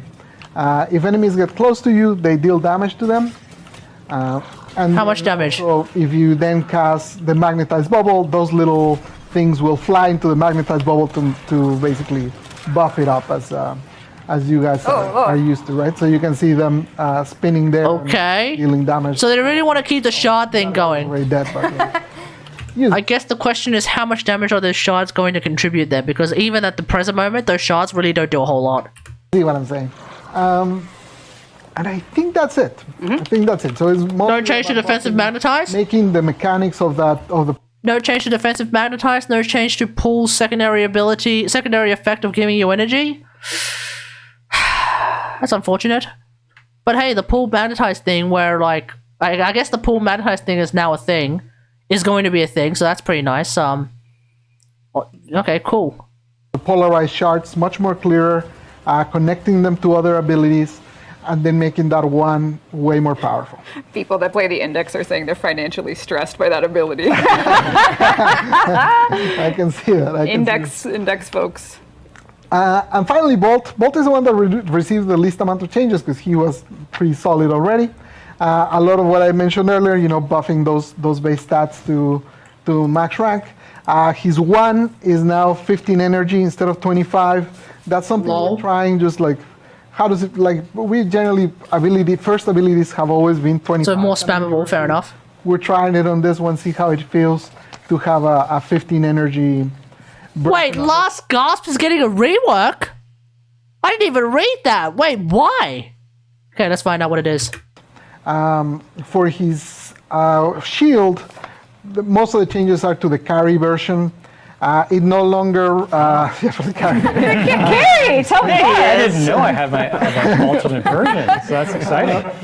It no longer adds extra energy drain. It no longer slows you down. It no longer limits you to secondary. So God damn! Extra limitations are gone. So it's much God more damn! to use. Well, Okay, so Eidolon hunts have become a little bit easier now, huh? So solo vault Eidolon hunts are going to become even easier. Because you can now carry your damn shield, it won't burn your energy. The shield will probably still give you, what is it, a crit buff or some description, right? So I guess, PP, if you're still watching, your solo Eidolon days are going to get a bit easier, I guess, for you, since you're such a vault main of something like that. Much more viable to use, because a lot of people were not using it as it was. And did I miss anything? No, you. Hey! Wow. What am I even here for? I'm not as senile as I thought. That's excellent. Perfect. I'm just going to jump in, and I saw someone in chat asking about the gilding changes. That's just a conversation. So essentially, as we're looking through, like I said, the New War is a prerequisite to play the Veilbreaker stuff, getting people to New War in a way that is streamlined and interesting and fun with all the content we have. Gilding changes speak to that. So essentially, the gilding system as it is now, it takes... Never needed to carry the shield. What does it do again? The shield blocks incoming damage, with the exception of, I think, AoE. On top of that, when you shoot through the shield, you get a crit buff, I think. In fact, let me have a quick look. So, Vault, Electric, Shield. Can't spell shield. Okay, so Vault creates a barrier that lasts for a amount of time. So you get 50% electricity damage, and you also get a 200% crit multiplier on top of your already existing crit multiplier. So for example, my Paris Prime has a crit multiplier of, I don't even remember, like 4.6 or something like that. 4.6 times, I think. Let me have a look. Like my Paris Prime right now has a crit multiplier of 7.7 plus 2. So it becomes 9.7. That's basically how that works. Wait, hold on. After weapon was media, it takes the modded critical damage and doubles it. Wait, what? Oh. So from 7.7 becomes 15.4.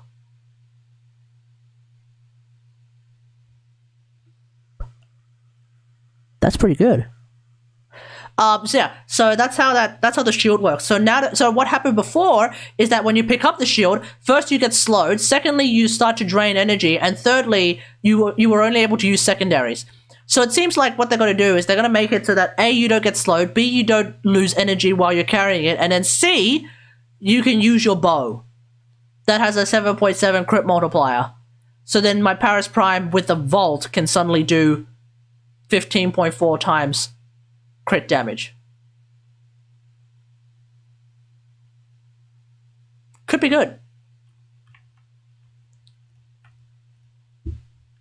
Your modular gear, and it, you can guild it to not only increase their stats, but also to start earning mastery from it and other things. But what we've done with gilding now is, as a functionality for modular gear, it is now the gate to mastery. So that means that your modular stuff, from your Zaws to your kit guns, are going to give gilded level stats when you build it, and then you can choose to gild it if you want to earn mastery. So gilding for the player that's looking for power, or I think customizations too still actually. But as far as functionality goes, you will get your stats at the just modular level, so that if you're wanting to build a different amp because you know you need a better amp for the quests to come after Second Dream, you'll be able to get stats from those before having to guild and turn in, which really comes down to the way that the Quills Syndicate works, because you know you need to progress a lot in that syndicate before you can guild your amp, but now the amp you make is going to just be better as you're earlier in that syndicate, which was the real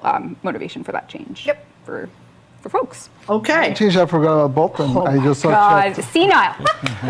One more. I just saw someone in chat mention it. I did. The speed buff is actually higher now a little bit. I don't remember the number. What? You're increasing Volt's speed buff? Yeah.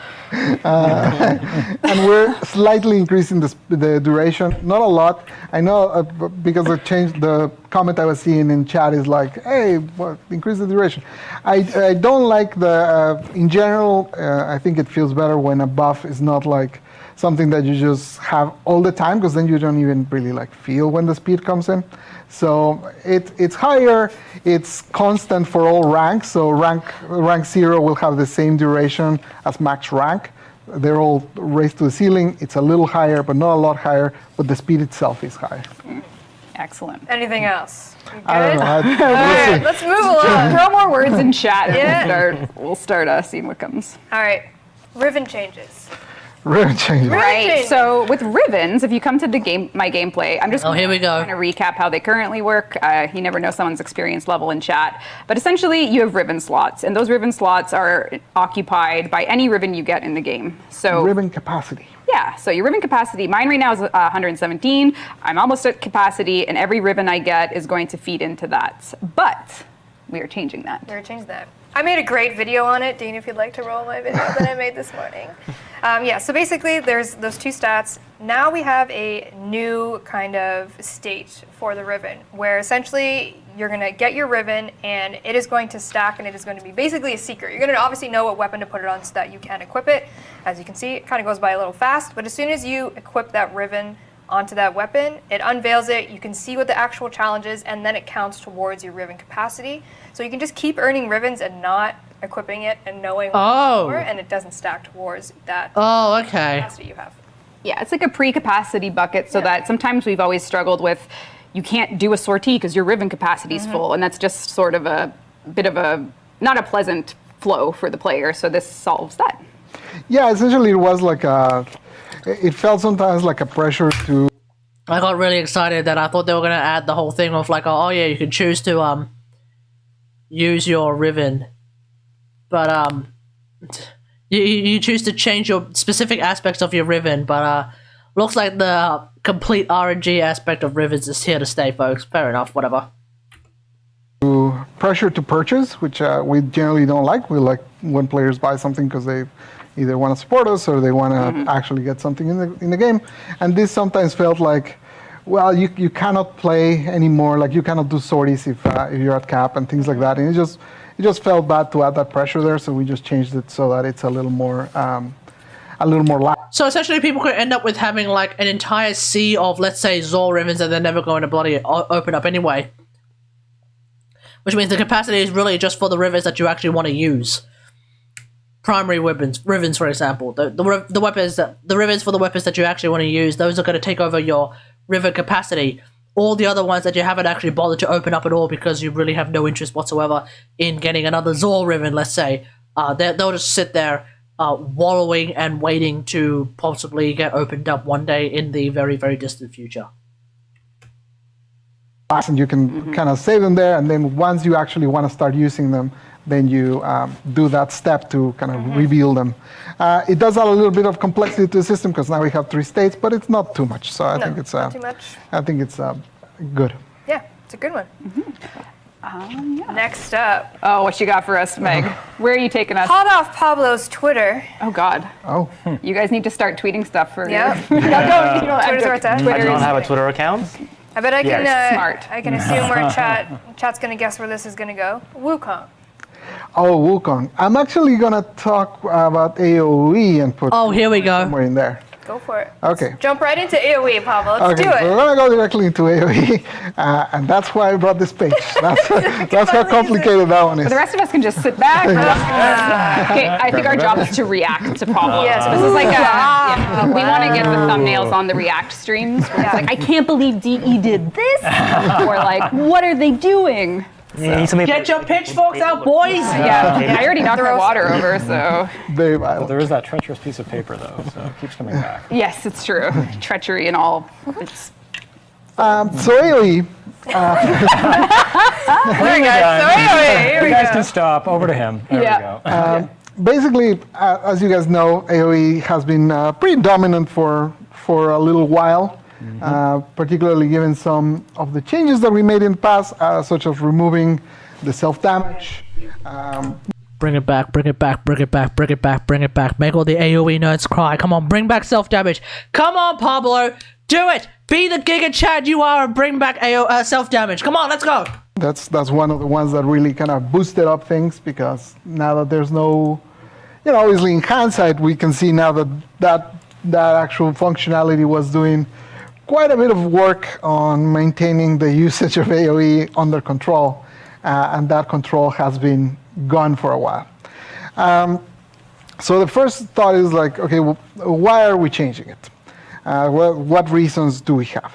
So we generally look at, there's many things to look at whenever we decide to make a change, but there's three that generally do me pretty well for almost any gameplay thing that I'm looking at. One is looking at how automated is it? Is it something that you're actually playing? Is it something that you can kind of not play and ignore? And for this, we actually have some we have footage of how we play live for the live build. We have AoE footage. Yeah, this is live build footage of how. I think there's a few. This is showing the fact that there's no consequence to using. Oh! There's a few things being shown. Oh, it's just your average generic Warframe player. Oh, okay. They're using the Kuva Tsar and they're just shooting the ground. Okay. Yeah. Essentially, you can run through a mission like this, kind of shooting a rocket at your feet, murdering everything in a long range. You never run out of ammo. You never suffer much damage. It's very, very, I wouldn't say it's automated, but I would give it a half a point for automated. We can take a look at full automation with the second AoE video. Yeah, the second AoE is a little more, yeah, so there's this one. This one, basically, we had one of the testers try this, and he stayed there several minutes, never ran out of energy, never ran out of ammo, never died. Like, he could even collect enough survival thingy from just standing there doing. Dude, it's literally farming. You don't even have to see the enemies. Back to about 8 years ago. Dude, that's so scuffed. Explosive weapon into the game. Yeah. Look at us now. Did you say yes to that, Carrie? Look at this. So is this Carrie? So the real possibly be my fault at some point. You wanted grenade launchers, Carrie, didn't you? Well, I liked Quake a lot. All right. Rocket jumping. Oh my God. Look what we've become. So yeah, we feel like this style of gameplay has become pretty bad. Like it's not a game. Yeah, you're not playing a game. Yeah, and I think know. just for like people that are mentally organized for how we're going to go through this, there's three core rules for how we address balance. And the first one is automated. Right. And then you're going to take us through the other two, and we have some more videos. Right. So the second one is dominance, and we've done this before. For example, with Catchmoon, when weapons become so overwhelmingly dominant that you basically have almost no choice but to use them. If you use anything else, you almost feel like you're playing wrong, because Yes. And you know what? You know what's worse? It's that, like, again, the people who are like crying, like, oh no, don't nerf AoE, don't nerf AoE, don't nerf AoE. They would turn around and say, if you don't use AoE, you're playing this game wrong. If you don't use AoE, you're playing this game wrong. Okay, why are you using the Paris Prime? I feel like you should just use the Kuva Brahma, because the Kuva Brahma can basically do everything that your Paris Prime is doing, but better. Okay, why are you using this weapon? Okay, why are you using the sniper rifle? Just use Kuva Tsar. Oh, wait, hey, why are you using this other weapon? Why are you using this weapon that you really, really like to use? Stop using this really, really dumb bow. Maybe you don't need to actually do any armor stripping if you aren't using this stupid fucking weapon. Oh, wait. Maybe you should just use the Kuva Tsar. Maybe you just use the Kuva Brahma. Maybe you should just use the Tenno Envoy. Just use AoE. Just use AoE. Just use AoE. And then, of course, here comes Pablo, and they say, yeah, AoE is getting really dominant. And, people kind of feel like if they're not using AoE, they're playing the game wrong. And I'm sitting here wondering, gee, I wonder how they came up with that idea. Same nerds who are crying about AoE potentially getting nerfed, actually getting nerfed, are also the same nerds who are telling me and a lot of other people, hey, if you're not playing AoE, you're playing the game wrong. With what you're seeing on screen. You get what you deserve. You're just devastating entire rooms without having to aim, without a care in the world. It's very hard to have anything else that can compete with something like that. So right now, out of our top 5 weapons, all 5 are AoE. They comprise 47% of our weapon usage. It's essentially all there is. Bruh! 40... What was that? What was that? 45%? 5 weapons being used almost half the time? That's scuffed. No, that's scuffed. So use AoE or you're playing wrong as a trend.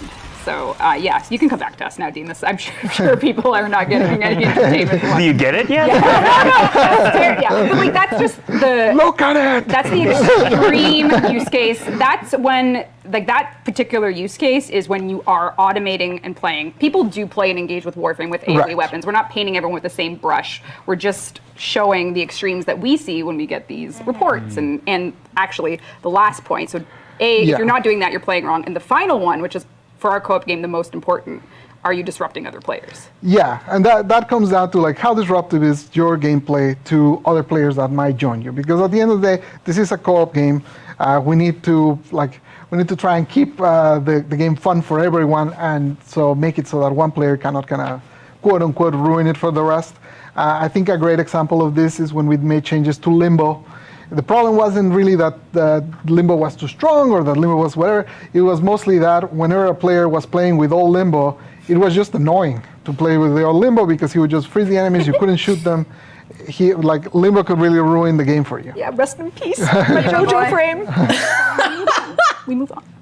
And I think it's similar for this. We don't generally see players asking us to nerf things. It's very, very unusual, but we are seeing it quite a bit with AoE. I'm sure you've seen it on forums and Reddit and Twitter. I get this is one of the, I can't even remember another thing I've been asked to nerf in DMs before, but this one is one because it is. Have I ever asked for AoE to get nerfed? I don't feel like I've ever asked for AoE to get nerfed. But I am all in favor of AoE getting nerfed anyway because it's just so fucking degenerate in my opinion, whatever. Making the game less fun for other players that want to try other gameplay styles. This one has become so dominant they just cannot really coexist with it. So yeah, so those are... So what are we actually doing? Those are our whys. Now what are we doing? We try to approach this in a kind of holistic way. So this is gonna be kind of complicated because I'm gonna come at it from many different angles. We're not doing I don't think any of these changes on their own are huge. They're like small changes all over the place. So let me start with ammo. So ammo, we were already working on changing ammo before we started doing this, and it just happened to be something that worked pretty well together. So what we wanted to change so I'll start with what we were changing for ammo, and then at the end I'll mention why it matters for AoE. So in ammo we have 4 different types of ammo that drop regularly in the game. We have 5 if you count heavy ammo, but I won't. So those 4 types basically will be secondary, primary, shotgun, and sniper. And then basically those drop on the floor, they have different colors, and then you pick them up. For the most part, players are not really very aware of ammo because you can just kind of ignore it. It doesn't really serve much purpose other than seeing a whole bunch of little color things sprinkled. Yeah, has anyone really ever run out of ammo on a weapon before? I don't know. I feel like no, I have sort of unironically run out of ammo with an auto weapon like a Soma Prime, for example, but when I'm using my bow, I never run out of arrows. When I'm using a sniper rifle, I never run out of bullets. When I'm using an explosive weapon, I never run out of ammo. I feel like, for the most part, ammo doesn't really mean anything. which is why like mods like Ammo Drum, which are also, you know, common, they're not terribly useful in the long run, I feel like. Yeah, I don't know. Around the level. So we were trying to simplify it, and we are changing it into primary and secondary only. No more separation for shotgun or for... The Destiny method. Primary, secondary, heavy ammo. This is the Destiny method. Sniper. So what does that mean for you if you came with your shotgun to a mission? It means that now when you kill an enemy, instead of having 1 out of 4 chance of getting ammo that actually helps you, you now get 1 out of 2, so that basically now ammo is a little more plentiful for you. On top of that, we actually increase how much ammo you get from each bucket because we reduced how often they drop. So we've twice as useful. We reduced how often they drop by half, so now we're even, and then we increased how much ammo they give, so now it's a buff. Does that make sense? It does. Okay. So when we talk about like this so far, how does this relate to AoE? We'll get to. You said you're going to take a few angles, but I think, you know, if you're really passionate about AoE, definitely listen to everything we're saying here, and we're going to have recaps. There's going to be overviews. We said it was going to be a long stream, and we meant it, and we still have art to get to. Don't worry over there, guys. Yeah, so at this point, ammo as a vector to try and balance AoE is the first. Right. So after those changes, how does this relate to ammo? Well, if you remember when there was an attempt to nerf Brahma before, well, I say an attempt because it didn't really work. The attempt was reduce how much ammo it has, reduce how much ammo you get from each ammo pack, with the idea that that would kind of throttle how much you could shoot it. The reason it did. Yeah, but then like Carrier and vigilant, what was it? Vigilant supplies happened, and so like, yeah, even if the Kuva Brahma, for example, had a low ammo pool and like you didn't get a whole lot of ammo from primary ammo, the fact that you could just still grab at least 1 arrow from secondary shotgun, etc., just basically meant that like no matter what, you're never running out of arrows for the Kuva Brahma. With the Kuva Brahma, you only need 1 arrow to wipe out an entire room. And then you'll have a bunch of boxes to get 1 ammo from. So that didn't work at all. Didn't work is because ammo packs drop so often that with ammo mutation you could basically keep up your economy of ammo without really having to. Exactly. If anything, it was actually more hilarious because if you think about it, the amount of ammo that you got from an arrow mutation or vigilante supplies box that didn't match the Kuva Brahma was proportionally so much more effective than what you would get if you were using an automatic weapon like Soma Prime. When you're using something like a Soma Prime and you have an ammo pool that's like 900, when you get ammo from rifle mutation or vigilante supplies from a pistol box, for example, you get like what, 20 bullets? 20 bullets of the 900 bullets you need to fill up your entire ammo pool. Whereas with the Kuva Brahma, because you only had 5 arrows and every single box would get you 1 arrow, that is unironically 20% of your ammo pool pretty much done and dusted with 1 single arrow mutation box, meaning that Kuva Brahma is hilariously way more effective at replenishing its ammo using mutation, using that kind of shenanigan, than rifles. And to think it's the Kuva Brahma, the most popular, okay, maybe not the most popular, but a ridiculously popular, really, really powerful AoE weapon. Like, yeah, no. If anything, the ammo changes to the Kuva Brahma sort of made it seemingly better. Now that ammo packs are a little more spread, they drop. Hey, Gizzy Meliking, how's it going? Just so you know, we're watching the dev stream. Yeah. Can run out of ammo, which is definitely quite new for us. But we can actually now use ammo for balancing, whereas with the previous system, we really couldn't. Now, for weapons that have large ammo pools, this is actually a buff because since you have a large ammo pool, you can go, you can wait for the next ammo drop to come, and now it'll give you even more ammo than before. So for those weapons, don't really worry too much about those. Those are totally fine. But now we can actually use this system as a way to throttle the Brahma. Yeah, and I think just as someone that has my 5-4 Brahma. Let me guess. The Kuva Brahma is going to have a 3 ammo pool. That's it. Suck shit. Get wrecked. Is that what's going to be? Is that what it's going to be? 3 ammo pool maximum Kuva Brahma. Let's find out. And I still love it. It's not a matter of, like, we don't want to take the Kuva gear that you've earned and you don't want to use it anymore. So this will be a very reactive balance approach. And I think just when it comes to intention and the fiction of something like the Brahma, which is how can I help? How can I help you, Gizzy Malike? Maybe it's better that I don't use it on one single enemy and then raid again on a group and just try and be more tactical. So it's just about using your grenade launcher on one enemy versus clustering and being just a bit more strategic. And that's it, really, for So Rebecca's just basically saying, okay, we're going to nerf AoE in a sense that, like, all you got to do is get good. Just get good, scrub. You'll be fine. Relax. These AoE nerfs, yeah, they seem like huge nerfs, but they're not actually huge nerfs. Just get good, scrub. We didn't really want to make it so, because a lot of the suggestions that we saw for how to handle this was like, let's just reduce the damage. I made a Hydroid video on my YouTube channel and turned him into a monster. I wanted you to tell me what you think about it. Okay, link me in. We'll have a quick look. Until it's considerably inferior to single target. But we felt that that went against the fiction of shooting a grenade launcher to someone, you know? Like if you're shooting a rocket at someone's face, it needs to be punchy. It needs to kill a bunch of enemies.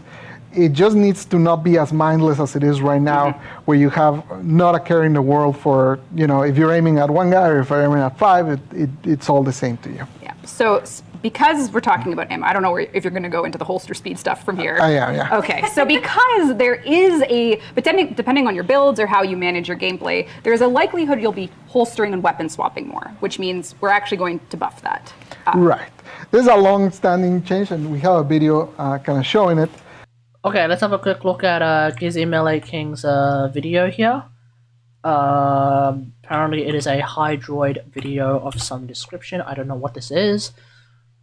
Tenno time, Warframe, chaotic, what? Okay. So I'm not going to watch all of it. I'm going to sort of shift through to, let's have a look here. What do we got? Be cleansed. Is this Steel Path enemies? Yes, it is. Okay, so what are we looking at? You're using a Crimson Devilish. Oh, that's a sword. That's a sword stance. So, are you using Nami's... I'm gonna say Nami Scala, but no. Nami Scala Prime, I think, is no matter what, it's gonna be a dually, so... It could just be a Zor.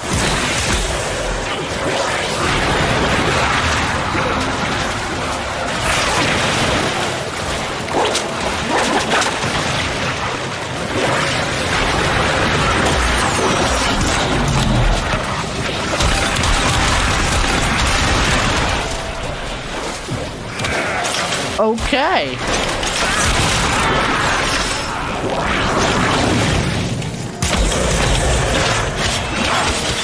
Wait, you're putting them in cold. You've put them in cold. You've given them tons of status procs. That's pretty exciting. Is that part of the gig?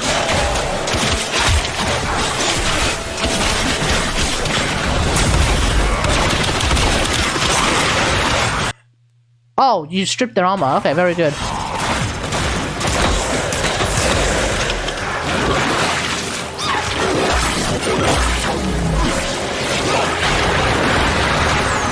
Okay.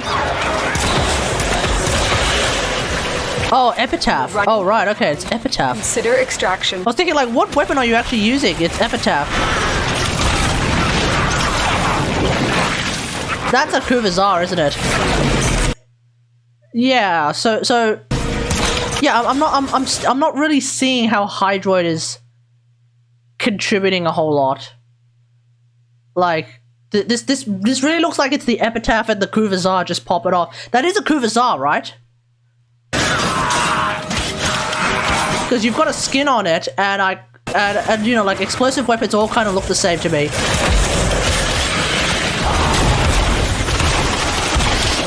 If anything, I'm more impressed with the fact that you're using the fart scaffold, because the fart scaffold is an absolute beast.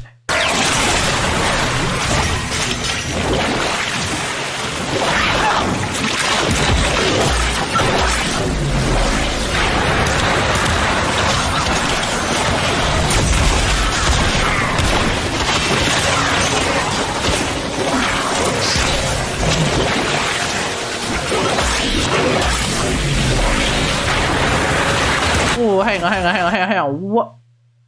What are you... Oh, you're using... Oh, you're also using Mark Rush. That's going to give you some...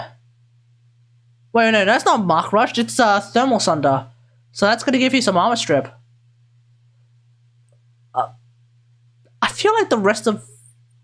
I don't know. I feel like what we're seeing here is just, like Puddle is useful.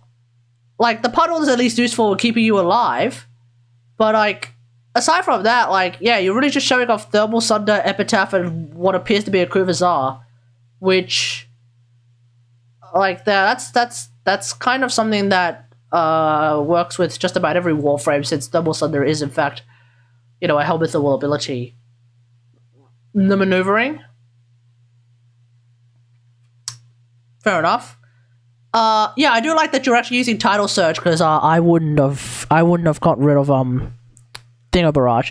I feel like it might have been a bit more interesting if you I feel like you might have had a much more interesting video if you were able to incorporate Corrosive Barrage into this in some way, shape, or form, and then like really show off really show off Hydroid as like being the primary factor here. I like this. Yeah, Corrosive Barrage. Corrosive Barrage, I think, is hilarious and awesome. Like, one way you can turn Hydroid into a bit of a beast, not necessarily like an endgame viable beast or anything like that, but at least sort of start to like get towards that level, is to use Corrosive Barrage, but then also like maybe like get the tentacles to be like a really, really powerful CC ability. You get his puddle to also be a healing ability that will maybe help. But then on top of that, like, you put enemies into your puddle, you drop the Corrosive Barrage on your puddle, and so then enemies will also get their armor stripped while they're taking in damage. Puddle, of course, does take a while to ramp up damage, and by the time you ramp up to that damage, you end up running out of energy, so that's, you know, something that's a little bit weird here and there. But I feel like if you want this to be a Hydroid sort of showcase, I'm not really seeing the Hydroid part at the present moment. I'm really seeing a whole lot more of like the Epitaph being ludicrously strong as like a really, really powerful supportive weapon, for example. You know, that's what I'm really seeing right now. Okay. But yeah, you're absolutely, your maneuvering as Hydroid is actually pretty impressive. Really able to actually stay alive with only 171 health left at only 200 something shields. That's pretty good. If you used his third augment, then you can also heal off that, so that could be really good. Essentially, we're changing holstering. You can see there on the right we have the new one, on the left we have the old one, and essentially we remove the first animation where you go and holster in, and then we sped up the second animation where you holster out. So now switching between weapons is considerably faster. So it actually enables you a little bit more to bring a workhorse weapon as your secondary that you can use to kill around. And then on your primary, you can keep your AoE nuke. So you nuke a few times, you start running low on ammo, you switch to your secondary, you kill a few enemies, gather ammo, and then switch back, and then you can do that. No worries, Gizzy. Back and forth. Chat. Does anyone need this? This faster holstering. Does anyone in this chat need faster holstering? I'm curious. 'Cause I don't. I don't know if I can really appreciate this buff. Because, like, I'm not someone who even uses holster mods for point blank. You know, unless I like have a slot left and I cannot for the life of me think of something to put there, then I'll use a holster slot. Then I'll use the fast holstering mods, you know? If it's a Warframe with an aura and I'm looking at it, I'm like, God damn it, I have no idea what aura I want to use. And for whatever reason, I don't want to use, like, enemy radar. Sorry, not enemy radar. Enemy radar? That's the aura, right? Because there's enemy sense, and I believe that's the excellence mod. Anyway, the friggin' minimap mod. If for some reason I don't even want to use that on insert Warframe, then I'll use the speed holster aura. Otherwise, I don't care. So this is like a buff that's... I feel like it's not going to affect me. It will affect me, okay? Let's be real here. It's going to affect me. It's going to affect you. It's going to affect everyone. This is a buff. We are going to be able to swap weapons a lot faster. I don't need this. I don't need this. I don't know anyone who does. But hey, you know, cool, awesome. I'll take it, whatever. Which, it really is kind of like, that is the reason there is a secondary, right? Like, the whole point of the secondary was so that you could, like, accomplish separate things from your primary, so that you could have several tools. But it never really has quite been like that, because generally primaries were so dominant that didn't happen. I saw a question in chat about Big Girl Swap. We did a pass on... Okay, let me explain a little bit further, because this game is not like Genshin or even Tower of Fantasy. The secondary weapon, like, I don't know about you guys, but the way I play Warframe a lot of the time, I pretty much only exclusively use my primary weapon, and then sometimes use my melee weapon, and then that's about it. Secondary weapons, I don't like any of them, except for, like, Hiku Prime and Sinoid Gamma Core. Because Hiku Prime is hilarious with concealed explosives, and Sinoid Gamma Core just looks really, really nice. Every other secondary weapon in the entire game, and I'm including Atomos during the time that Atomos was reigning king, I don't care. I don't like them. I don't use them in any meaningful capacity. Oh, maybe Epitaph as well. I do use the Epitaph sometimes. But aside from them, aside from like 3, possibly 4 secondary weapons, I don't really care. So being able to swap between them, I just feel like this isn't important at all. Now, if the holstering speed was actually increased in like Tower of Fantasy or Genshin, where I didn't have to wait 3 seconds before I can swap to another character, for example, yeah, that would be awesome, because in Tower of Fantasy and in Genshin, the idea is you want to be using all of your weapons, all of your characters, you know, simultaneously almost, so that you can really pop off and do some really interesting combos. But in Warframe, with the exception of maybe the Epitaph and a particularly well-built, you know, Sinoid Gamma Core, this... I don't know if this really exists. Maybe Hystrix as well, but I don't know if this really matters. You know? Like, I'll just shoot people in the head with my Paris Prime anyway, whatever. The mods that, all the mods that had holster speed, some of them we just removed. So for example, in Big Girl Swap, we just left the damage buff untouched, and we just... I use Lex Prime a lot, yes. A lot, years. But do you? But at that point, do you exclusively use Lex Prime, or are you using Lex Prime and then swapping over to like your?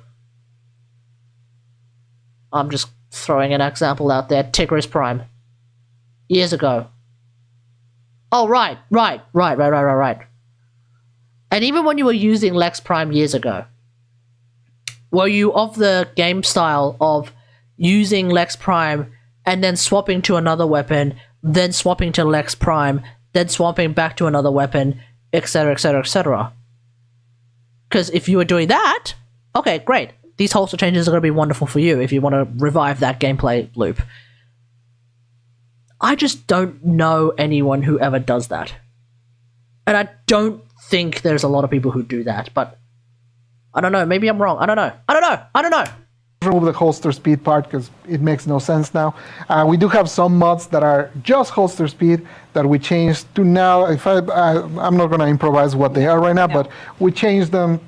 They still exist and they do something related to holster, which my memory does not allow me to recall right now. That's okay. I think just this, we're giving you all the information, basically what we've been working on behind the scenes. We will have notes and we will, of course, be reading everything. And then once this goes live, we'll. Yeah, exactly, Gavin. I don't know. I don't. Look. If someone in the This is going to go on YouTube, hopefully, so if someone in the comments would like to tell me, yes, I really am excited for the holster speed changes, tell me, and I will now know someone who actually is interested in these holster speed changes. Otherwise, I personally don't care. We'll be going over everything. So this is where we are, our headspace, what's been implemented, and then, this is going to be a bit of a longer stream. I do have some sort of state of things at the end just to give people some insight into bigger development projects, but we still have a few more things to go over for this, and then, Yeah, I forgot to mention ammo mutation on the ammo part. We're doing stuff about ammo mutation. Don't worry, we'll look at it. The next thing is headshots. Yes.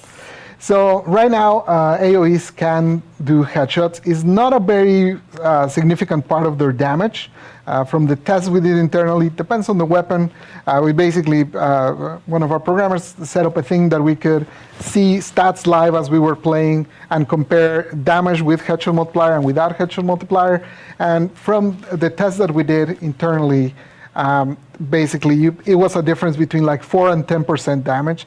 So it's not a huge nerf to AOE weapons, but basically AOE weapons can no longer deal headshots, the explosion part. If you hit someone with the Brahma, with the arrow on the head, that will do a headshot, but the explosion itself won't do headshots. There was this thing with the lens that I even made a video on it a long time ago in a galaxy far away. Basically, the idea is if you wanted to do a headshot with the explosion of the lens on a corrupted heavy gunner, you had to not shoot at the corrupted heavy gunner's head. If you hit the corrupted heavy gunner's face, you end up doing a body shot with the explosion. What you actually had to do is, with the corrupted heavy gunner looking at you and like it's sort of like backplate looking thing, you actually had to shoot the backplate so that the explosion is effectively above the above the corrupted heavy gunner's head, and then when it explodes, the corrupted heavy gunner takes a headshot from that explosion. It was really difficult to do, and I don't think anyone ever bothered to do that because it was just way too like ludicrously micromanagey finicky for it to happen. So them getting it removed, I don't feel like it needed to get removed. Yeah, I don't know who's doing headshot explosions with the Kuva Brahma. I don't know anyone who's doing that. Everyone is just shooting the damn ground, right? Nobody's even getting headshot multipliers with the Kuva Brahma with the explosion. I feel like it would be fine to just leave it in there and just be like, hey, by the way, headshot multipliers on explosions are a thing. Good luck.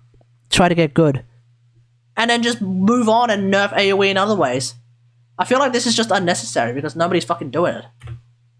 In practical gameplay, is not a huge deal, but it always felt kind of absurd that a flamethrower could deal a headshot. It just never made sense. If it doesn't work for me in real life, it shouldn't work in Warframe. No, I disagree. I completely disagree. A flamethrower doing headshot damage makes perfect sense to me, and let me explain.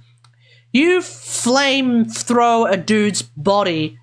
Oh yeah, they're gonna get third-degree burns to their body, but they might survive. You flamethrow a dude's head, they're gonna get third-degree burns to their face, their hair's gonna get burnt off, and their head's probably going to melt, which is basically, GG Ripperino Pepperinos. It's over if you were to flamethrow a dude's head. So I don't think it's absurd at all that flamethrowers could do headshot damage. That makes perfect sense to me. Okay, we'll see your bullet shuffling. No. So we changed that for AoE, so they no longer do headshot multiplier. And then the other kind of side of like, okay, well, if AoE is too strong, then maybe we need to lift the things that are not AoE. Basically, for any sort of precision weapons, we increase the headshot multiplier to 3 times multiplier. So now 50% more damage on the platinum arrow. Let's fucking go! if you land a headshot with an actual weapon, you actually do more damage. So that way you can bring... Hell yeah, brother, hell yeah. highly used. And then if you deal a headshot with it, now it's a triple the damage. So basically you have... So remember when I accidentally did 15 million damage with my Paris Prime on a headshot in a Steel Path mission in the Void? And I was like, oh, look at that. It's 15 million damage on a red crit. Get ready, chat. Because that shit's going up to 22.5. 22.5 million damage on headshots, chat. Oh, shucky ducky indeed. Completely unnecessary and yet absolutely necessary, okay? The age of AoE is finally over. Possibly, we'll see. The age of precision weapons is about to begin. Not really, but still. more incentive to use precision weapons there. Yeah. So that's basically, the blast, like you said, no more headshots, but single target has been increased. Correct.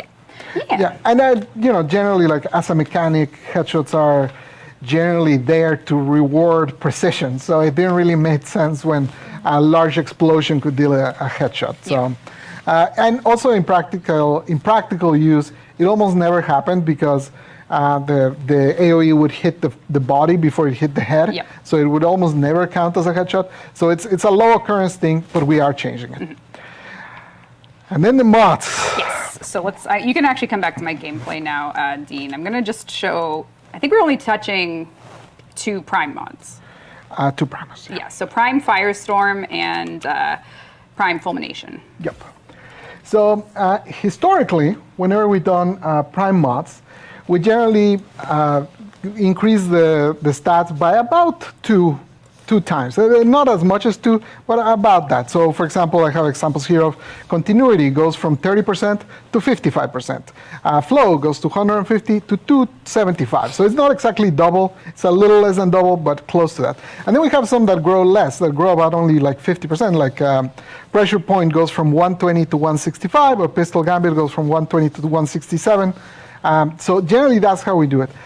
On this one, some Prime Firestorm and Fulmination, we went triple the bonus, which was kind of crazy in retrospect. Wait, why? Why did you... obviously... Wait, I never even thought about that. Why did you make Prime Firestorm triple the bonus in the first place? And in a similar fashion, Fulmination, why did you... What made you think that was a good idea even in the first place? That just seemed like a bad... I just feel like when you've laid it out like that, I just feel like that sounded like a bad idea from the jump.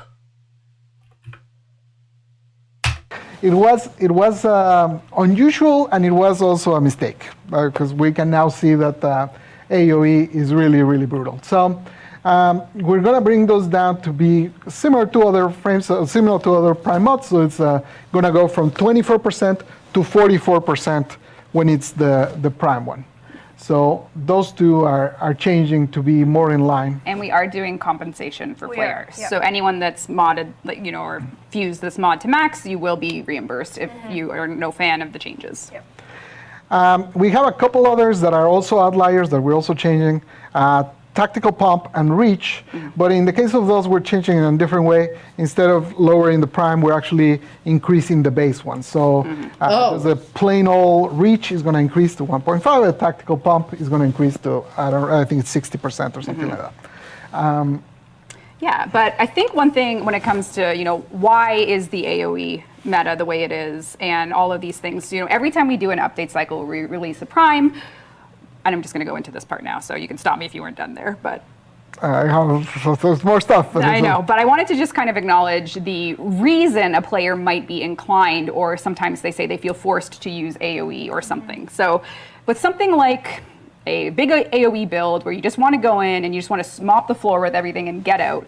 A lot of the motivation to do that is because, say we release Core Prime, you know you're playing a Lith Relic. So you know you're going to be playing level 7 content and you're way more experienced in the game. So what we're doing to give players a different option that actually want to crack Lith Relics but with a bit of a challenge, and you'll still have the choice of course. But if I go to navigation now, you're going to notice something we're adding.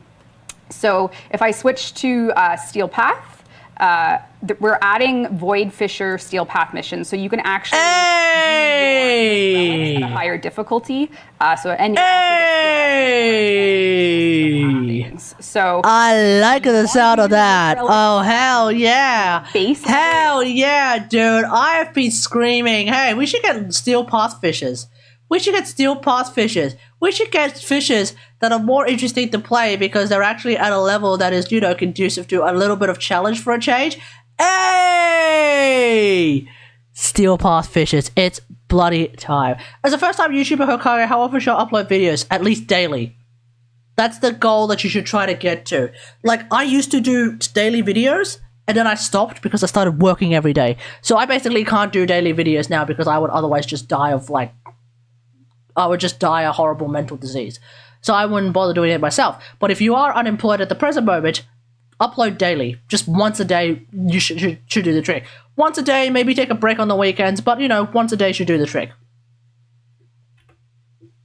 6 to 8, you're still free to do so, but you can now actually do harder relic cracking if you're so inclined, and you'll get a little bit of a plus for it, which comes in the form of Steel Essence and anything else that this entails. Because generally speaking, if you've played Warframe a long time and you know those prime access cycles are coming, you might not look forward to playing that Lith mission. And I'm just picking on Lith. You did nothing wrong, Lith, but you're just so except low being level 11. Yeah, no. Rebecca is completely right on this one.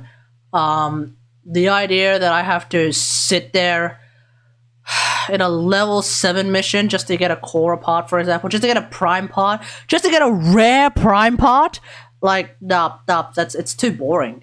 I'm literally falling asleep if I'm doing that, okay? So I think it's good that they're bringing along Steel Path Fissures. I'm up for it. All you did wrong was beat level. So this is another QOL change that's coming with Veilbreaker. Yeah, the main intention here is Can we get Steel Path Railjack yet? Come on, DA, let's get Steel Path Railjack to be a thing as well while we're at it, because Void Floods are actually not terribly boring. Even Lith Void Floods are not terribly boring, actually. But if we get Steel Path Lith Void Floods, that'd be great. That would be fantastic. For a lot of yeah, it's going to be a good update. Hell yeah, dude. Hell yeah. If you have a bunch of mods and a bunch of weapons, and we ask you to go and do a level 11 mission, you're not going to have a lot of fun because it's so easy for you. But you can still do it if it is fun for you. Right. You have the choice, Steno. Okay. I will say this. In defense of the community, some people actually like the game to be ludicrously easy, and I do mean, Wukong mains who are using Kuvazar. So maybe they will enjoy doing a level 9 friggin' Lith Fissure. I don't. Oh, so you choose whatever you want to do, but it's understandable that you're gonna try to min-max it to the extreme because you just want to get out of there the fastest as you can. We understand that, so we want to give this alternative to you where you can get some extra rewards for doing the cracking of the relics that you were gonna do anyways, and hopefully you'll also find the gameplay more to your level and to your liking when you're doing those. Yes. And Acolytes still spotted. Yes. Yep. Yeah. So same thing, just relics. Yep. That's it. One minor thing on the mods that I forgot to mention, Furious Wraith, we're also changing. The Furious Wraith Amalgam mod, which essentially has in it increase of AoE range, which is such a valuable stat to have in some random Furious mod. That one is gonna get changed. Right now, I believe it increases now fire rate to secondary, so I think is what it increases now. So if you find, all things. Hey, Soup, how's it going? Yes, we've seen Steinerx. For sure. He looks pretty cool. Update. And he actually does look pretty cool. Things we're going to do. One of them is potentially adjust the self-stagger. So the first one would be, right now you put on Prime Sure-Footed, you're good to go. Yeah, so to be clear, that's where we end with the changes. We're done. And I'm sure, I think none of them are too extreme. I think all of them are, like on their own, they probably wouldn't move the needle enough. We're hoping that coming at this from several angles, a little bit at a time, makes it so it's not too painful, but it also actually makes a difference. But we also tried a few other things that we're gonna keep on our back pocket for now. We're gonna save for a part 2. If it's needed. If it's needed, because we want to see how this one's pan out first. Okay, okay, folks.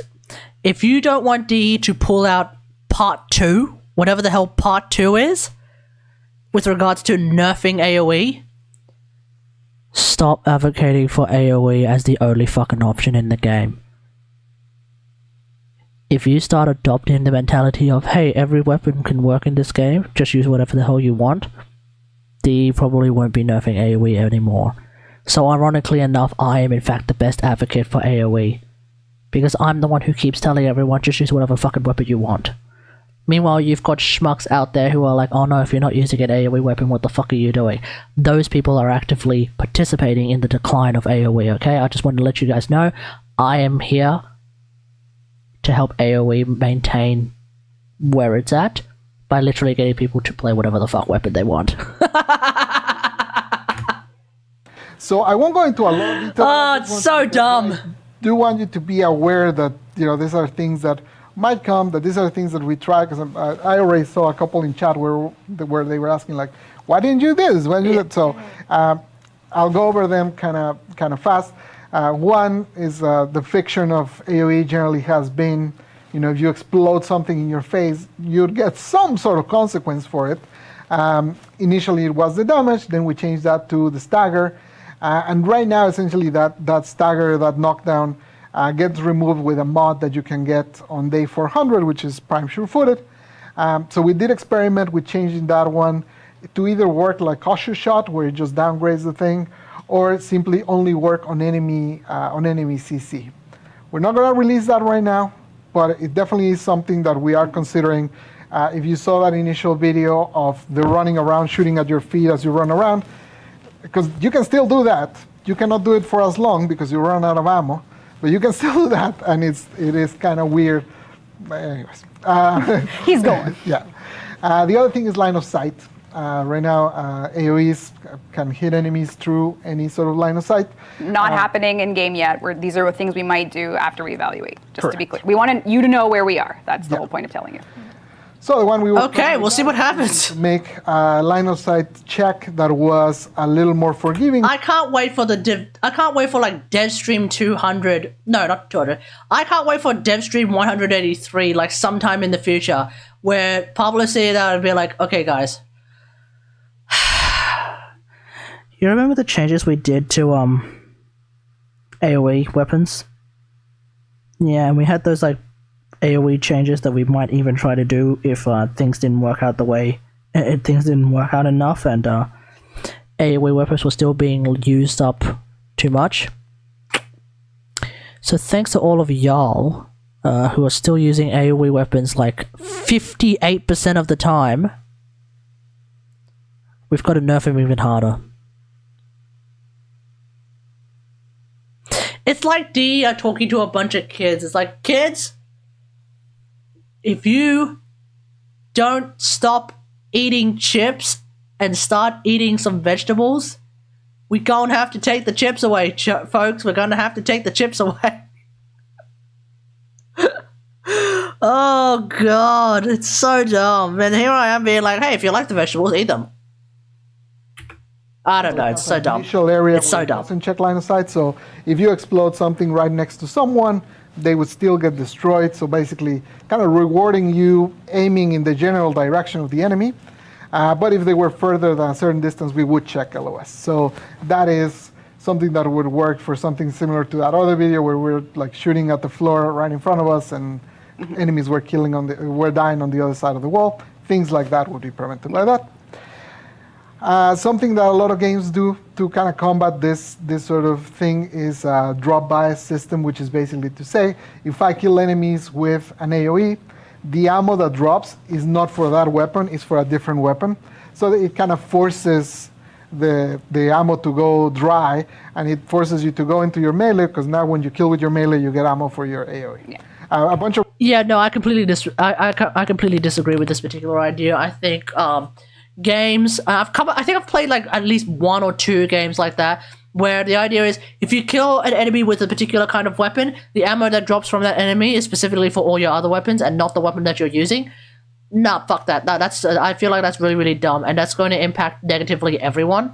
Even to the point where it's like you got people who are not using AoE weapons, and they're gonna get punished for using the weapon that they like a lot more. And then what? We're gonna have to swap to our secondaries. Fuck secondaries. I don't want to use my secondary. I want to use my melee. At most, I want to use my melee. But at the very least, I just want to use my bow, because I really like using the bow. The bow is the only weapon type that I continuously enjoy using all the damn time, with every single bow pretty much. So it's like, oh, I'm now getting punished for like actively just using the weapon that I specifically like, which even isn't like a freaking AoE weapon. Let's be real here.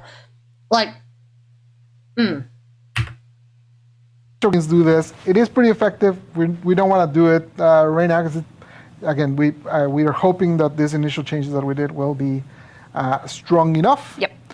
And the final one doesn't even make sense to explain because I didn't explain how armor mutation is going to work, but stuff without mutation. Yeah, so the first 3 sort of are the state of weapon balance in Veilbreaker and what's coming. So not only do we have the ammo simplification, the headshot reduction for AoE or elimination for AoE, but buffs for single targets, and then Prime Firestorm is essentially being changed to still Prime Mod trends, but not the 3 times, which is an outlier, and like you said, we know that was a mistake. But that is the overview in the context of AoE. But we have a slide here that we're blocking, but if you wanted to take a screenshot, this could be the version of it that you take. And then I just quickly want to go to Wukong and just to talk about how as here we go. Wukong takes everything we just talked about with AoE and our philosophy, which is automation, is it dominant or is it disrupting other players, and is a perfect case study in all that. And we are going to be making some tweaks to Wukong. I think we'll just roll my video of me playing on the live build, just so you can take a quick look at what you can currently do with Wukong, which is actually something you can't do as a player. So this is where it all comes in. So right now, I have my Wukong out. He has the Kuva Brahma. My Celestial Twin is out there. And he doesn't need ammo, so he can do things that I simply cannot do, which is he can use the Kuva Brahma. Just friggin' AFK the game. Restore. But just practically speaking, he's just going for it. Ammo, not a care in the world, and he's automating the game for me, which, you should. Celestial Twin is meant to be your second in command. He does a lot of damage. This is okay, but we're making changes. Yeah, so we're mostly focusing on that first ability, which, as you can see here, is pretty powerful. The main change, first of all, we're halving his damage. So right now he copies exactly the damage. Halving his damage? God damn! It's always been too high. So we cut in half, but we also increase the damage if you mark a target. Which some people might not even know you could do, because why bother? But you can mark targets with Wukong's Celestial Twin. If you mark a target, then the Wu clone will focus on that enemy and will deal extra damage. Now he deals even more damage to that one enemy. So basically it's rewarding an active playstyle where you're actually telling him what to do. Generally, I just wonder if even 50% damage on a Wukong is going to be enough to prevent people from actually just AFKing with Wukong. Because it's like 50% of the damage on a Wukong who's already doing like 5 billion damage, let's be real here, is going to bring it down to 2.5 billion damage, let's be real here, which is still going to mean that people are going to AFK like hell with Wukong. I feel like at that point, Wukong needs to unironically do like 30% damage. Mainly, not because like, not as a great big fuck you to Wukong players, but as mainly like a reflection of the reality that like weapons in general already do like millions of damage.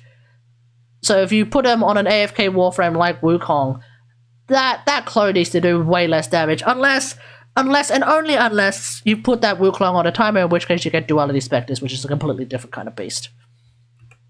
Don't want to do that for like if you see an Eximus or if you get an Acolyte, things like that is where you want to use it. The other change we did is that he now actually uses your ammo. So that means what? No longer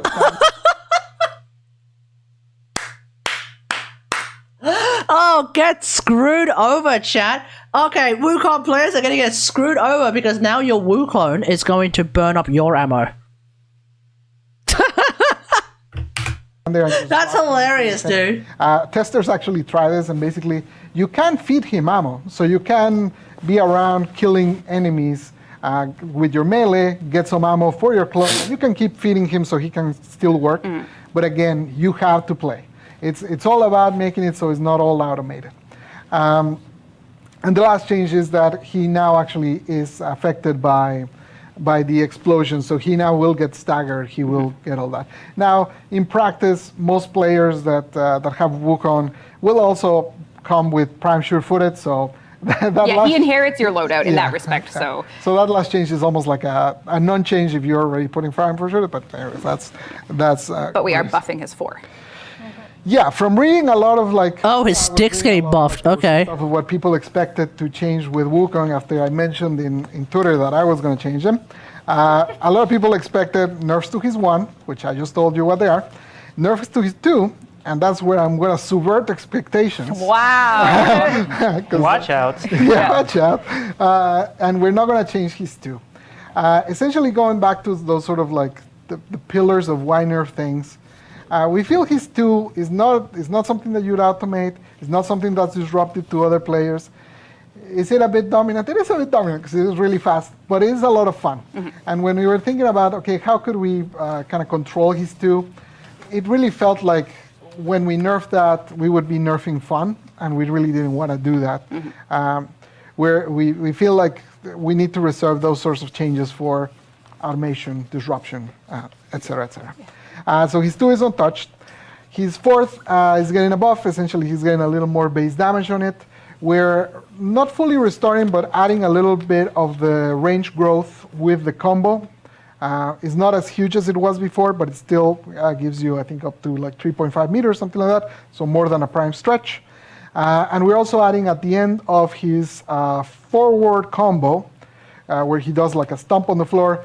He'll do a little vortex to pull enemies to you. That's kind of the theme of the stream. Steinerx, vortex. Meg, vortex. I do like vortex. Vortex. So if okay. vortexes before, you may like them now. Yeah. So those are the changes. So Wukong kind of actually got super buffed then, because literally the only thing that Wukong was effectively missing was a way of crowd controlling enemies. He's about to get that. What do you think about the mag changes? The one mag change that they're doing. I like the one mag change that they're doing. I feel like they could have gone further and do the other 2 that I would have liked them to do, but they only did 1. It's a good change and I'm looking forward to it, but I feel like they could have gone further. Right, so I'm going to take a pivot now to talk about Veilbreaker as new content. So what we've talked about so far is all things balance changes. We showed Steinerx, but now I wanted to actually show some of the other bits and pieces that are coming with Veilbreaker. There's going to be lots of questions. I'm sure we will have full patch notes up when we release, and I know we're running really over, so I'm just gonna. It's only 3:25. Why don't we do a platinum? Okay. Oh. Hey, haven't done one of those. Break up the information. Yep. Yep. I did warn them that they would hear me rant for a while. Yeah. And actually, you've used up all your vocal creds for this Honestly, stream. my vocal cords You're as done. well. You're done. To summarize, Great job, Veilbreaker. Pablo. Thank you.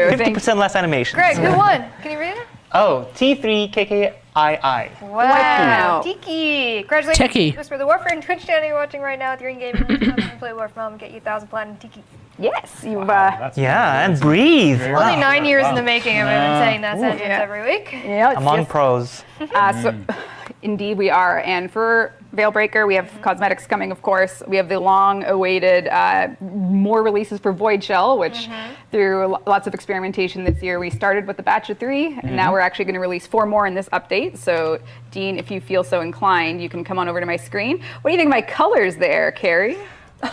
grimace. I don't naturally always channel Jeff, but Have you seen Protea Deluxe? I think we're about to look at that. I mean, remember when Steve said that, like, as you age, your eyes don't have the ability to take in saturation the way that they used to? Mm-hmm. This is running contrary to that. Interesting. I'm highly saturating your eyes then, but of course we will be adding some more Void Shell skins with the update. We're going to have Nova, Excalibur, Wukong, hilariously. So, you know, if you're not too upset by the changes, maybe slap a skin on it. There you go. And then Steinerx as well. So that's 4 coming in this update. My Nova looks perfect. Does Mag already have Void Shell or nah? Well, actually, no. No, okay, you're done. You're cut off. And we are adding a new ephemera as well. So we'll have the Fog of War ephemera. So this will be one. No, Mag doesn't have Void Shell. Hides the saturation. So maybe you approve of this. Sure does, yeah. One day. I'm asking for helmet. It doesn't remove the layering, but it does, yeah. Helmet. Oh, the helmet. Oh, yes, I can do that. Let me just see. I don't think it has the proper icon yet, so I actually have to read. Bottom, there you go, yeah. So there you go. I can, maybe I'll swap some colors just for the blessing of the Christmas. Yeah. Anyway, and there will be new materials coming as well, material structures. So That's correct. Excal, Yes. Steinerx, Nova, and Wukong will get Void Shells for Veilbreaker. And then if you have good taste, you'll know that, what, you tell me? Protea? My colors? Oh. Ooh, heavily veiled insults. You might have spied it in the trailer we showed at 10 Live, but Protea Deluxe, the Calidris? Ah, she does look a little bit like Titania, but yes, that's really, really low. Jesus Christ. That is gorgeous. That is actually really, really good looking.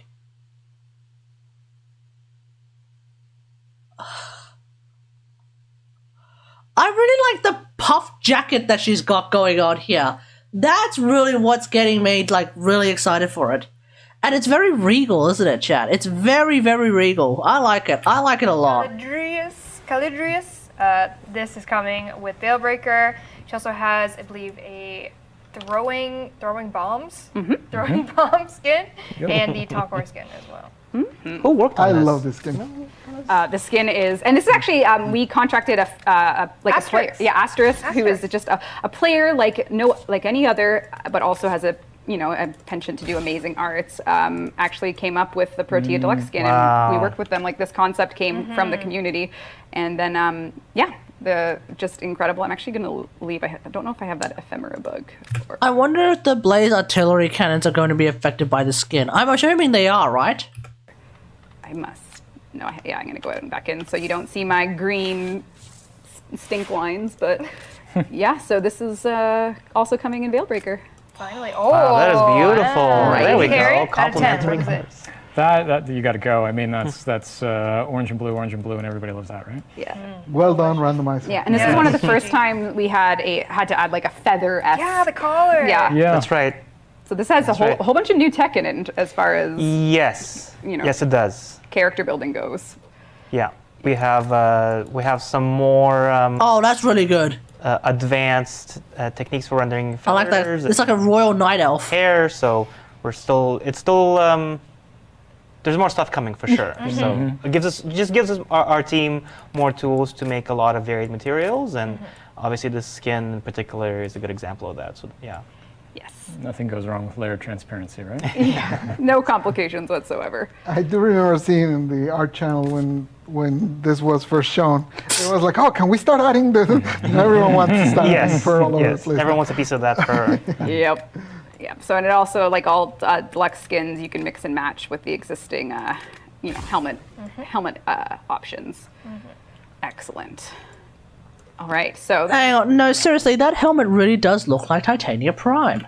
Like, it's because of, I think, the face of that helmet. I just stare at it, I'm like, that is Titania Prime to a T.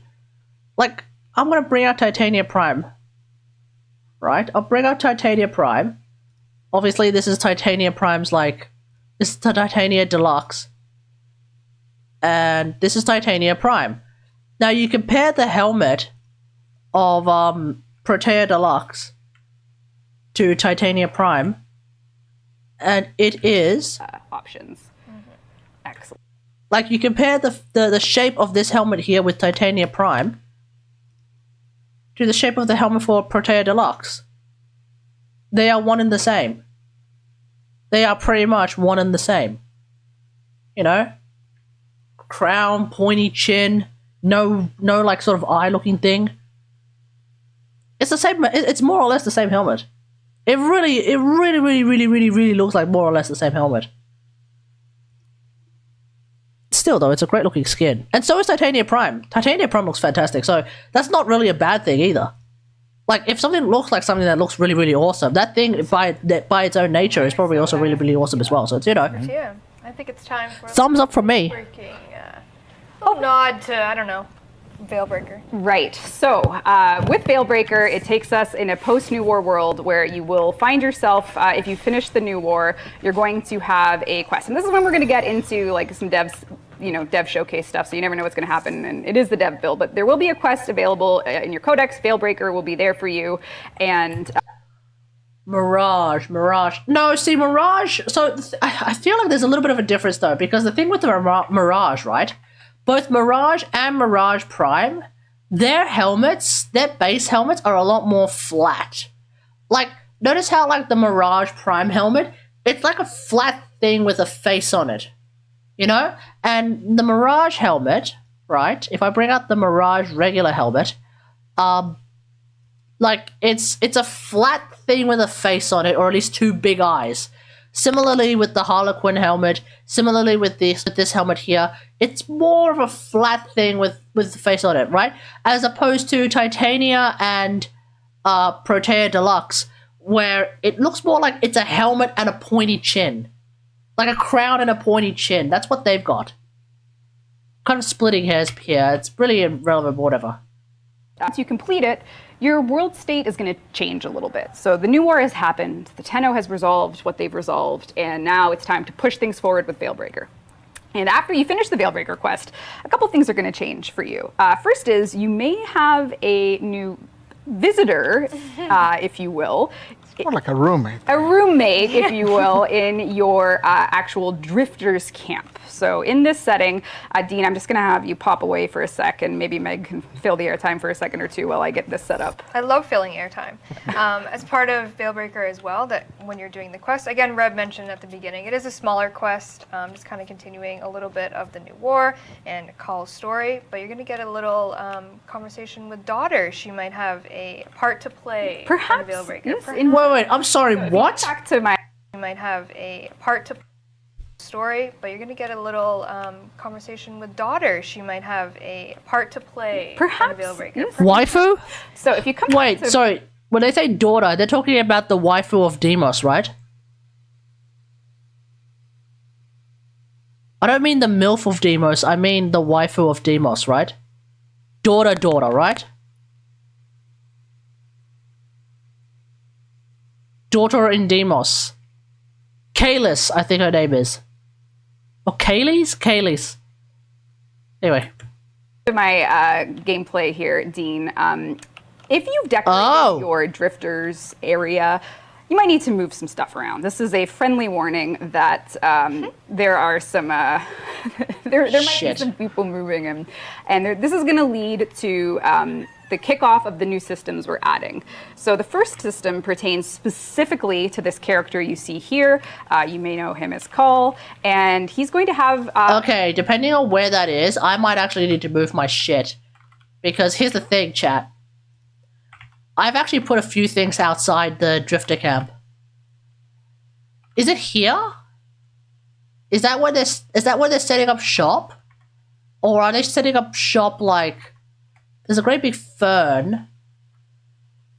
Okay, I'm not seeing great big fern here.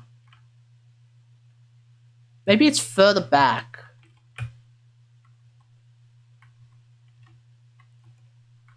Like, where are they setting up shop? I could potentially see them setting up shop around here somewhere. But there would need to be a great big fern, I think, for it to be the right spot. Because, like, you have all of this area to explore, right?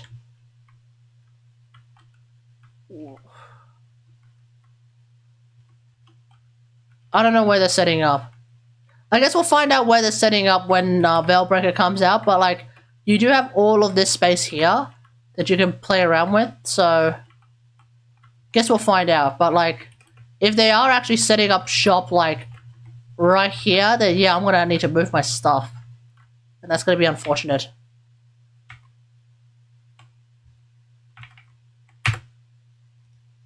He has a purpose and he has a goal after the new war and everything that happened. So you'll be experiencing a once a week narrative from his perspective of what he wants to do, and you'll be sort of cycling through that. Once a week there will be something for you to play. We're going to rotate through, I think we're starting with 3, so 3 weeks you'll be going through, and every time you play one, perhaps he's going to gain a following, or his mission is going to, you know, push further. So this area that you see here will grow. You'll meet some people. You may wonder who Chipper is. This is a never before seen person that might have aligned goals. And Call is here. Call is waiting. And of course, like any, you know, any fun system we have. Near army, Call only get one uniform. Yeah, Call is here. This is awesome. You can do some things to make your Call look the way he would, and then you can go out and play your Call weekly mission, and then, you know, very important part of anyone that's undergone extreme trauma. In terms of bringing it back with style, is eye patches. Oh, so we have some concepts as well that we're going to show here that undertake what just the different level of customizations that Call will have. So I think we have an eye patch asset. Dean, perhaps. Did we lose Dean to the long dev stream? Lots of. No. All right. But yeah, so of course, if you want to get your Metal Gear Solid kicks in, it's friggin' punished Carl on the right-hand side. have the perfect that was a firm request from somebody. That's interesting. Yes. Who could that be? We don't know. We'll never know. Yeah, we got to use the eye patch chat. Yes. Punished Carl. For the, punished Carl. You can have, but yeah, you can really make your Call your own, and he has a purpose, a mission, and that'll all be unveiled in Unveiled. Oh god. Oh. There it is. I was waiting for that moment. Yes. Goodness. So yes, so we'll take a small clip of a dev build gameplay just to give people a look into what Call might be going through. So this is dev build whips, but Call has found himself somewhere that you might recognize. He managed to wait. He has a Hellion jetpack. Yo. His brother here. So this whole fiction and everywhere you're going to go with Call is going to involve what is he going to do against the sentients, and what can he as one Grenier alone do? Well, as he rescues his brothers, he'll find that he has the power to, you know, command them and get them to do different things. Carry your art. Oh shit! They're going to tingle because I'm actually showing something placeholder here, but there's secrets and little things that you're going to want to uncover to push that Call weekly mission forward. You can build an army with Carl? That's dope. That's dope. Okay, I'm really excited for this. This is going to be fun. Earn things to shop in. This is going to be cool, I reckon. You're back over here on the gameplay side. This character on my screen here, Dean, might have some things for you to grab week over week, depending on how far you advance. Great call me, yeah, exactly. Call Garrison forward, and this is where Steinerx will be for the free path once we're done with his campaign. And once we're done, you know, you don't get it for free for those 2 weeks anymore. Steinerx will be here. We'll have cosmetics for Call in here, and we're going to have a couple other things that we're going to talk about because. Of course, once you've actually, you can see my ship there. It doesn't fit, but it does not fit, but it looks cute. It's cute. Once Call has, you know, his veil-breaking quest resolved, he found some intel, and he might know something that you don't from a different perspective. And it's for that reason that we're going to introduce Archon Hunts, which is the Warframe gameplay for Veilbreaker, the Warframe system, which essentially, once you've got the quest complete, which is a shorter quest for Veilbreaker, you're going to unlock something called Archon Hunts. And these are a weekly system for players that every week you're going to get the intel on a new Archon that has a new, you know, tweaked look for the coast. Oh shit, this is exactly... Wait, this is basically friggin' arbitrations, but as a boss hunt.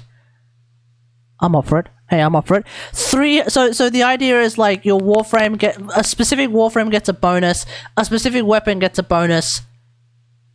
Pop off, go nuts. Okay. new war world. And there's going to be new lore and new stakes for you as a player to go through these. You'll hear from some characters. Maybe I have a voice recording session Monday. Who's to say how much is there? Oh! And then you're and then it's Steel Path Sorties. Okay, I'm up for it. Yeah, do a mission in this section of gameplay content that will always amount to a showdown with an Archon. And these are our version of content that we really want you to think about what loadout you're going to bring and how you're going to play it in a co-op setting. So we have some restrictions just to change it up. These are weekly, so if you can't do it the first day, you have all week to chat.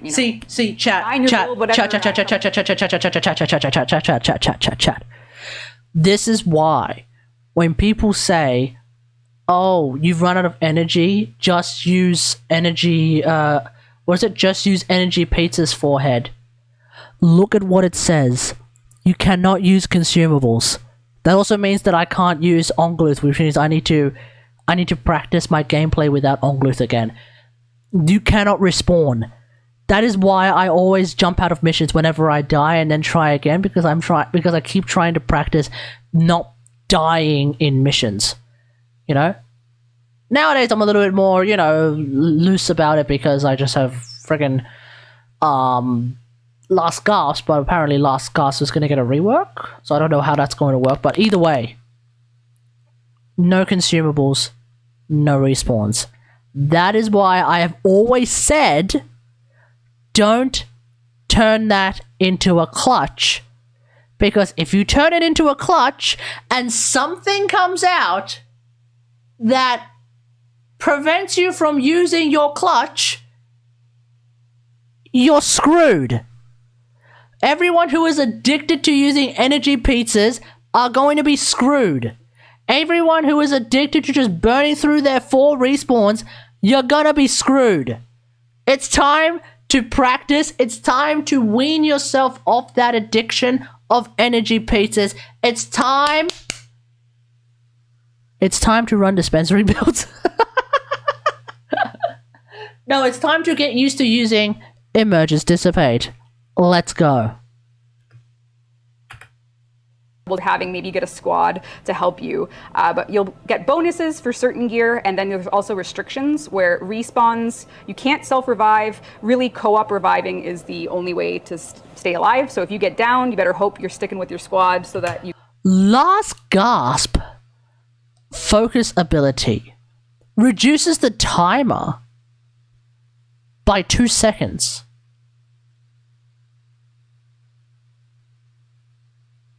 Oh, the timer of Last Gasp. Oh shit. Okay.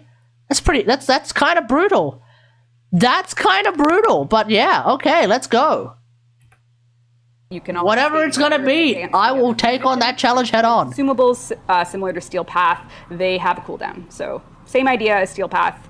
Oh, hang on. What was that? Oh, so it's still, so you can still use them, huh? Summons are disabled for the entire duration of the mission. Shit, there goes Ongluth. Cooldown, each type of restore has a 3-minute cooldown. That's kind of huge. Okay, 3-minute cooldowns in this game is actually kind of huge. Because this is a game with no cooldowns usually. 3-minute cooldowns on energy pizzas is actually kind of wild. So if you're going to be playing with a team, you're going to have to really stagger them out, number 1. Or number 2, get fucked, don't use energy pizzas. Sentry Onslaught is one way they don't allow energy pizzas. Yeah, exactly. So, like, I've said before, like, don't rely on energy pizzas as a clutch, because I feel like there was a good to fair chat that D's going to introduce something that is really, really cool and really, really dope, but you can't use energy pizzas. In this case, you basically can't use energy pizzas because it's a 3-minute friggin' timer. Right? Which is so long, you practically don't really get to use energy pizzas all that much. So you might as well just assume you don't have an energy pizza, in which case, time to change your mindset, chat. Time to change your mindset. Path, they have a cooldown. So same idea as Steel Path. These are weekly, and then they end with that fight against the given Archon of the week. You can absolutely do them solo. It doesn't have to be co-op, but as with all things in our game, totally possible solo, but... They are tough. They are meant to be tough missions. Yeah. So... yeah, well, okay. So if you... Our crewman got an 8-minute cooldown that hurts my soul? Yes. Yes, 8-minute cooldown is like just about forever. 3-minute cooldown is a little bit less than 50% of forever, but it's still freaking long. When you war, you know, by the time you get to fight Archons with your Warframe, maybe it was a little anticlimactic. There's a new flow, new mechanics for the final boss fight, the Archon hunt itself. So you'll be going in, you'll have to discover how to get through where they are, shake them out. There's new mechanics there. It's not just the Drifter versus Archon New War stuff. It is different. It has a twist. We don't want to do spoilers, but it will be different. But it is meant to be. It is meant to be more on the punishing side. It's not, you know, mega better. Yeah. We want to see what we can do with challenge. That's pretty much it. I'm up for it. That word will trigger a lot of different reactions, but we want to try different things, and that's what Veilbreaker is about. So these boss fights at the end, you'll have to take a look at them and see for yourself where they go, and every week a new one will appear for you. And you're going to get something new. You'll probably see on my screen something called the Azure Archon Shard, which is a new system we're adding for upgrades for players. So every week, if you do your Archon hunt, you will earn the corresponding Archon Shard, which when you're done the quest, you'll have the necessary equipment to use it, which means that your helmet is getting more use. Oh, okay. Shards as a system are an upgrade system for a given Warframe. So you can use your Azure Shard, or if you're lucky, you have a 20% chance to get a Tau Forged one.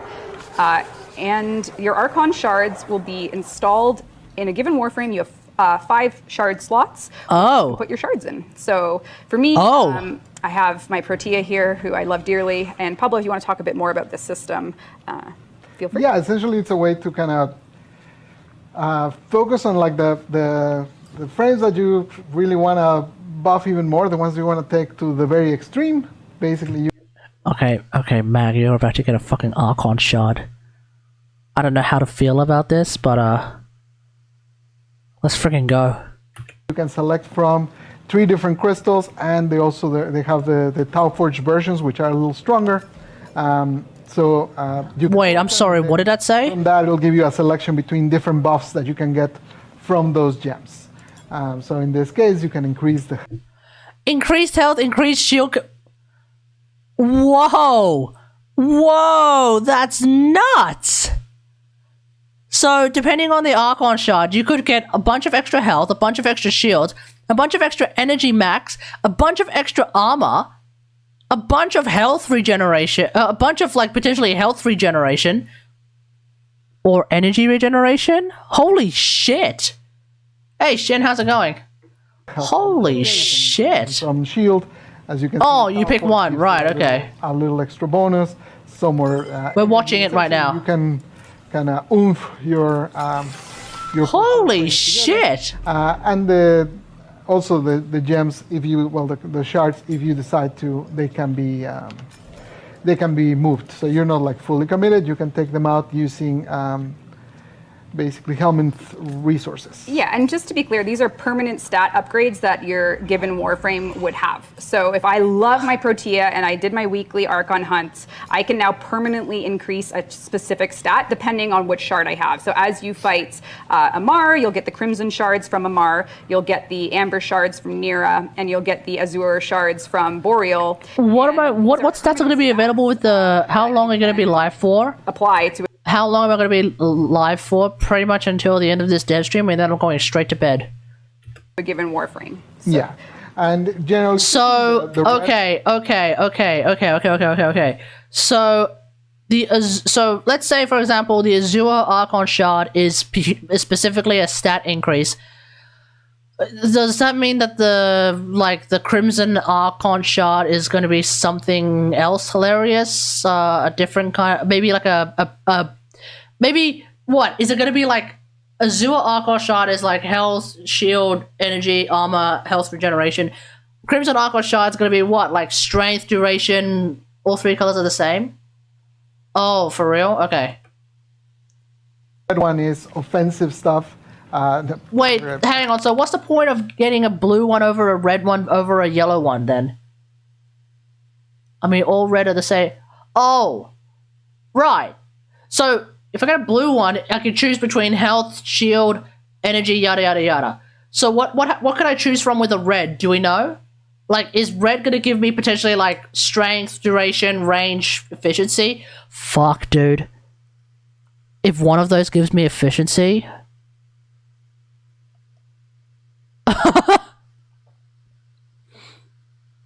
Well, we'll reveal something. Okay, let's keep watching then. Stuff. Then the yellow is utility, and then the blue is... Oh, hang on, let's go. Let's listen to it. Speaking, the red one is offensive stuff. Red one is offensive stuff, so I'm thinking strength, duration, range.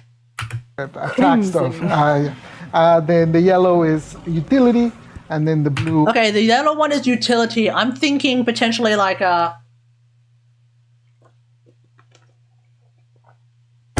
Actually, okay, if the red one is like offensive, I'm thinking like damage increase, weapon damage increase, crit chance increase, crit damage increase, status chance increase, status duration increase potentially, right? If the yellow one is utility, I'm thinking strength, range, duration, efficiency. Right, I'm thinking strength, range, duration, efficiency.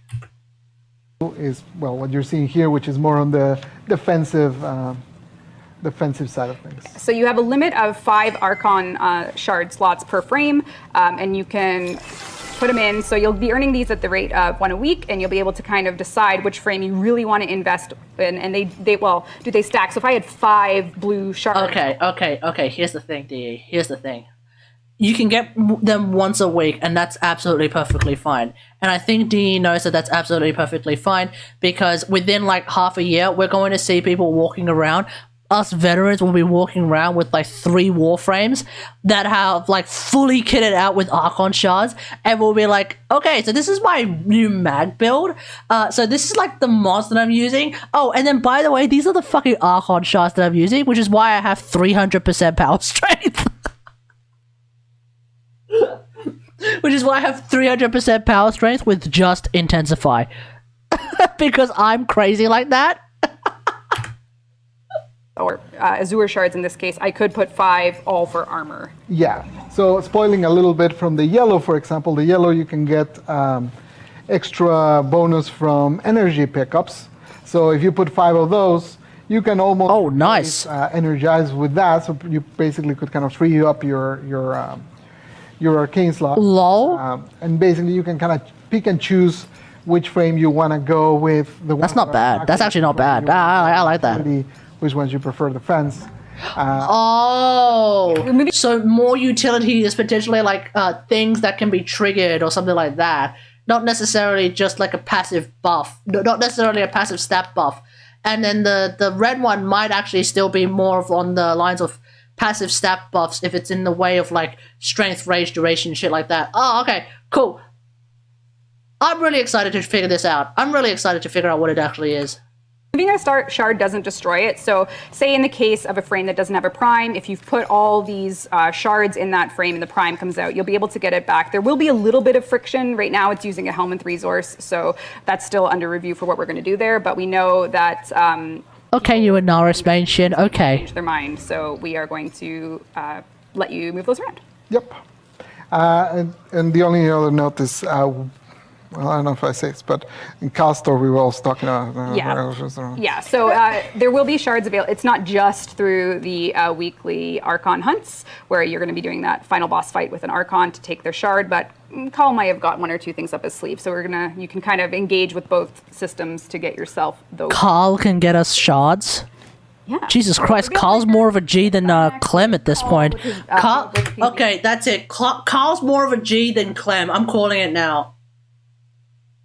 This is going to be probably the most controversial statement in the entire Warframe history, and it might cause a bigger clusterfuck shit show, like catastrophic controversy, streamer controversy, than anything else that I have ever said in the entire time.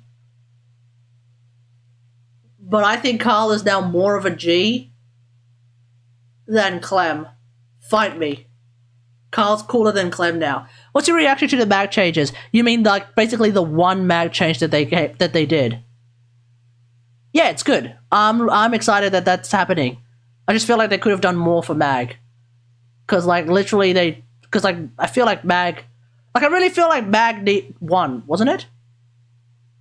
What else was there? It was the pull change, right? The pull change that basically pulls enemies in front of you. Shards and synergy with pull. I don't know if that's going to make a huge difference. Oh yeah, the shard change. I don't know if that's going to be any. I don't know if that's going to make a huge difference. Peeped how they kicked Viso to the curb, lol. Well, I mean, Viso kind of Viso effectively blew himself out. Sorry, Viso kind of blew his own ass up by, self-destructing the ship against, Shard stick to you and does damage to nearby enemies, Nova Star. Yeah, but, it's probably going to be, 10 damage tops. I don't know. Right now, shards don't really do a whole lot. Even if they're, sticking near you, I don't think they're going to do a whole lot. Unless suddenly shard damage increases by, 300,000-fold. It's not about the damage. Then what the fuck is it about? It's fashion? Fair point. Well, when you put it that way, yeah, okay, fair enough. But, We have the Archon hunts, which are predicated by playing through the Veilbreaker kickoff, and then you'll be kind of on your way to explore all the quality of life changes. We have tons of new skins. We have tons, more QOL than I. Yeah, fair enough, Shin. Fair enough. And we're already running. What else do we have there? Oh yeah. So we talked about all of that. Augment buffs are coming as well. Yeah, we're doing part 2. We're doing L to R, I believe, stopping at Rhino. Looking at a few. We'll do obviously, a part 3, but we wanted to look at a few. Part 2 is only L to R? Jesus Christ. So, the Zaku augment changes are going to take bloody forever. So, the Zephyr augment changes are going to take bloody forever.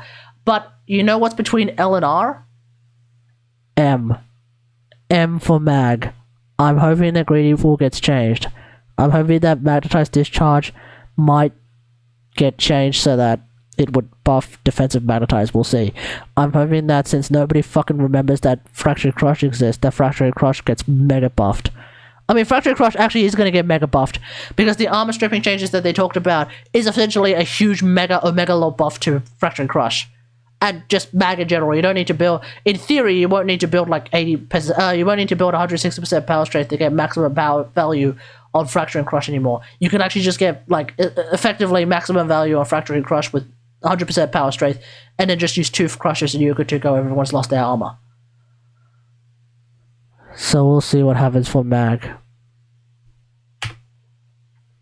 You talked about armor changes in terms of stripping from enemies with abilities, so that's good.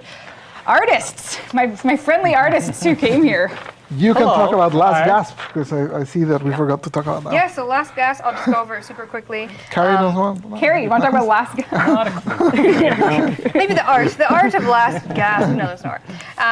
Basically, it's going to, instead of the meter starting at 50%, it's going to start at 0%, but there's going to be no initial drain. Instead, the initial drain will start after a few seconds, and then actually killing Eximus units is going to refill that meter completely, and killing enemies is going to fill a meter by a third each time. Yeah, it feels fast, it fills out the meter faster, and you don't have that initial, before it started half and immediately started to drain, so you almost felt like you were, you felt like you were falling behind immediately. This gives you a little bit of time to come up, start killing, and then come back. I feel it is easier to come back with it, and also we did a lot of changes to the presentation. It looks much nicer. It has less pops and stuff in there. Yeah. You know what? As a user of Last Gasp quite a lot, I like what I'm hearing. I think we got everything.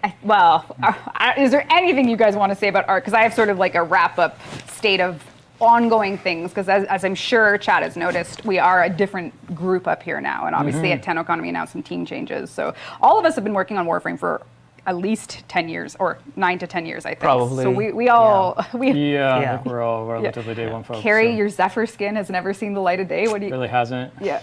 What's going to happen there? Let's dust it off. Let's bring it back. No? We have a lot of awesome people on the team, so that should be able to see the light of day someday. And if you... I don't even know what you would Google to see that, but it was DevStream 7... No, I don't even know what DevStream we showed it on, but you... it was... yeah, this is literally a freaking Pablo stream.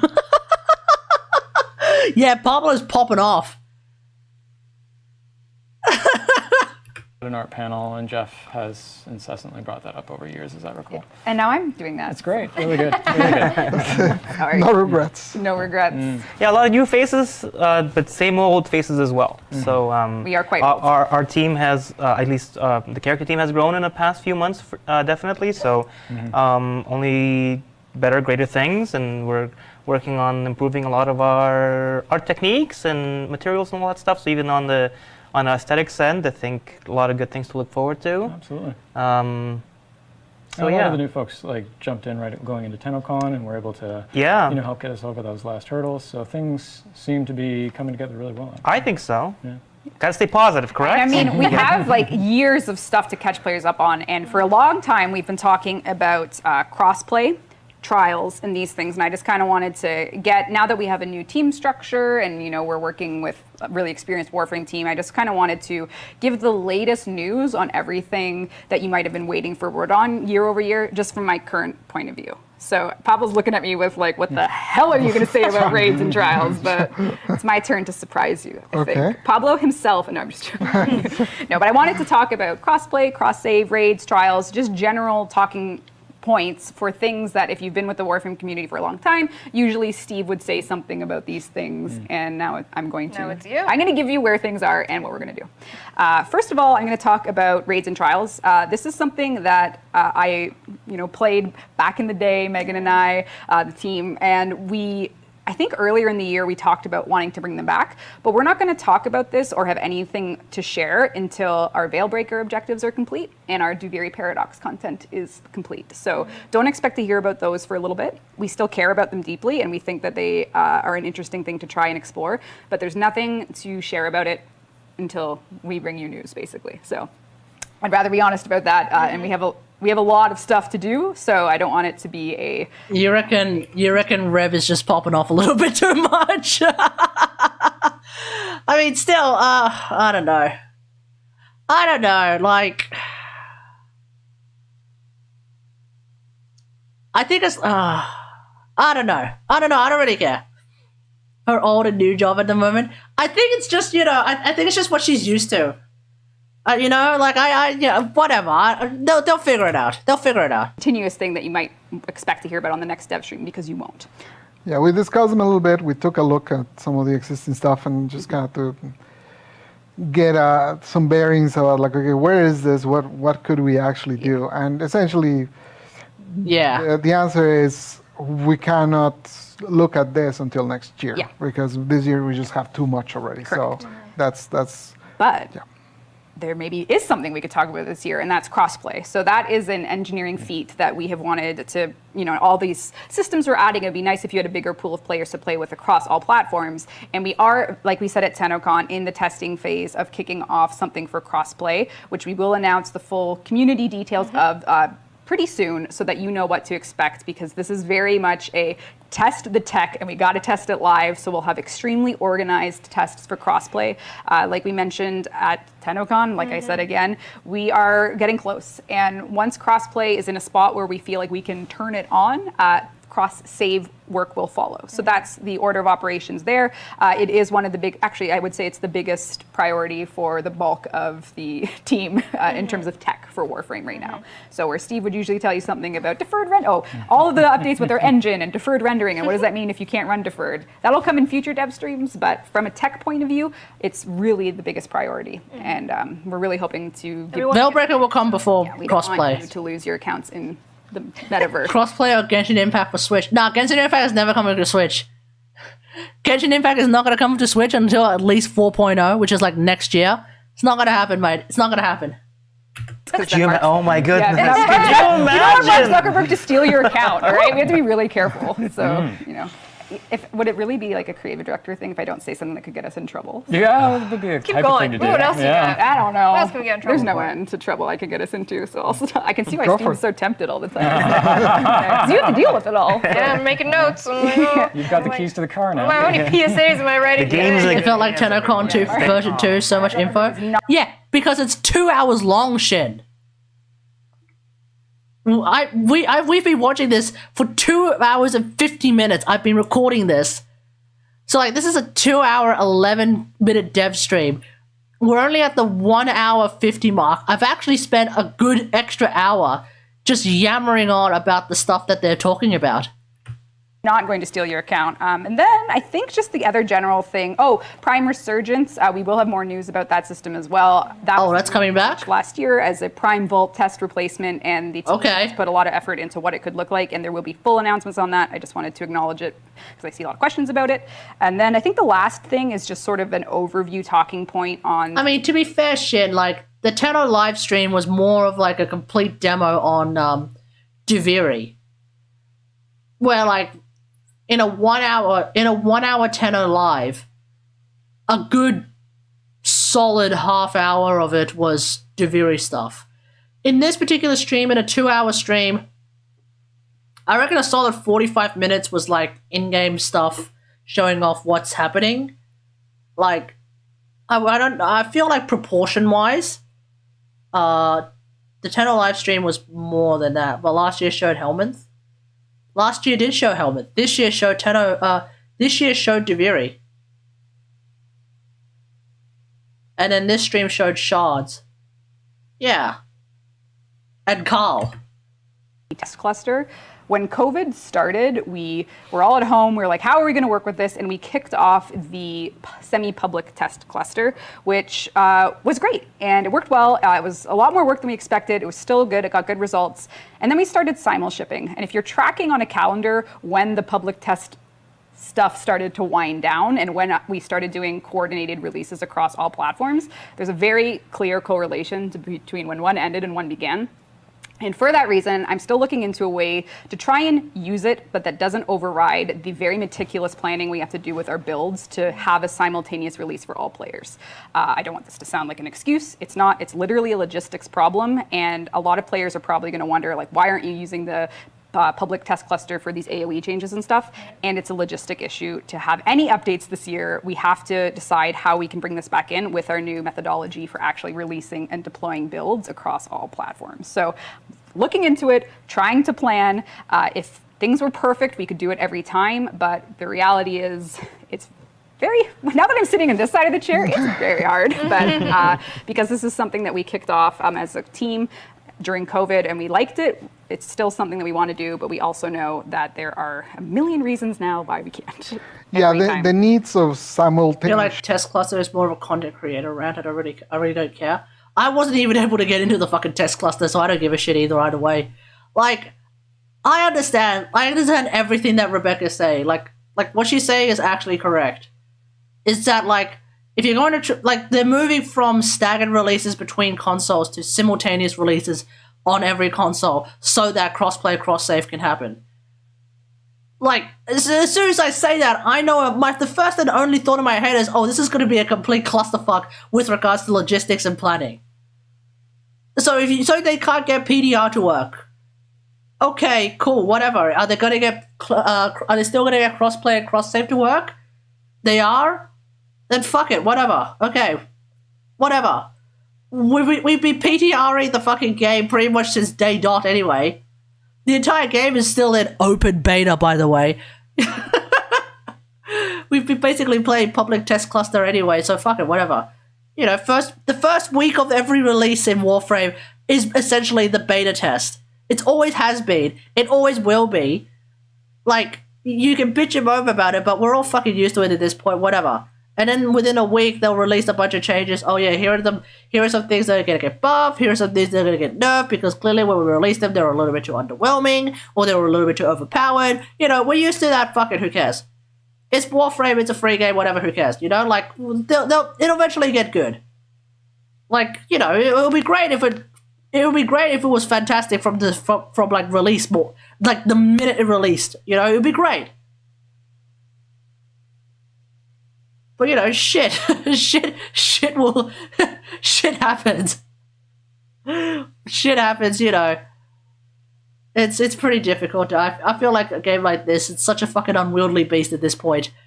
Like, shit's just so difficult to happen. You know, one day you'll get... And, you know, sometimes things don't even get good, you know? Defensive Magnetize has been fucked up for, like, a very long time. Sometimes things don't get good. That is absolutely 100% true. But I just feel like, you know, fuck. Anyway, whatever. ship across all the different consoles, on the different platforms, and the needs of the test cluster go like kind of directly against each other. Yeah, because nobody gives a shit about defensive magnetize. Rip bozo. And what lives on top of simultaneous ship is crossplay and cross-save, right? Yes. If you don't have simultaneous ship, these two things Crossplay and just fall cross-save apart. do not work. So we need to keep doing that. So that gets us into this problem. We really, for this one, as you saw from the gigantic list of AOE changes, since it wasn't like just one change, it was a whole bunch of things. We would have loved to be able to do a test cluster, but that would have just meant that then simultaneous ship. Yeah, there's sort of like, we accrue all of these things when we try new things all the time, and it's like, well, what about this? What about that? And then you start to realize, like, well, in order to get anything done, we need to make some choices. And as your new creative director, I'm going to try and make the best choices for the community and the game. Sometimes you might not agree with me. I hope for the most time you can at least understand my reasoning, and I'll be happy. But in this case, for cross-play and cross-save stuff to happen, that simultaneous ship had to happen, and those are the types of decisions that push the entire community forward. And all things considered, we do hotfix a lot, and after these changes that we outlined in the stream are in your hands, we will continue to do just that. We're going to be evaluating closely. We have a lot of stats and data, and of course, you might be able to do that, Shin. I don't know. We'll find out. So that's where we're going to be with Veilbreaker. And it is a huge update. It has everything we've shown today, and those Archon fights will be waiting for you with your, maybe your best gear, your worst gear, whatever you want to throw at it, you can figure it out. You have a week to do it every week before it clicks over to the next hunt. So, yeah. That's kind of the Veilbreaker dev stream. The longest dev stream we've ever done. Almost 2 hours. Have we hit a record? Yeah. I'm sinking into my own sweat here. That sweater was a bad choice, Megan. Those are I'm very bright bright lights. Yeah. I actually thought about that. I thought about the professional setup and the lights, and I thought I should not wear a hoodie. I should definitely just wear a shirt because, I'll get sweaty in here. Is that everything? That is everything. It's not everything. It's not everything? There's a certain skin we haven't shown. What do you mean it's not everything? What's missing? Oh, the Steinerx Void Shell? No. There's a skin we haven't shown? There's a key art and a concept. We showed the key art. No. For Protea? Yeah.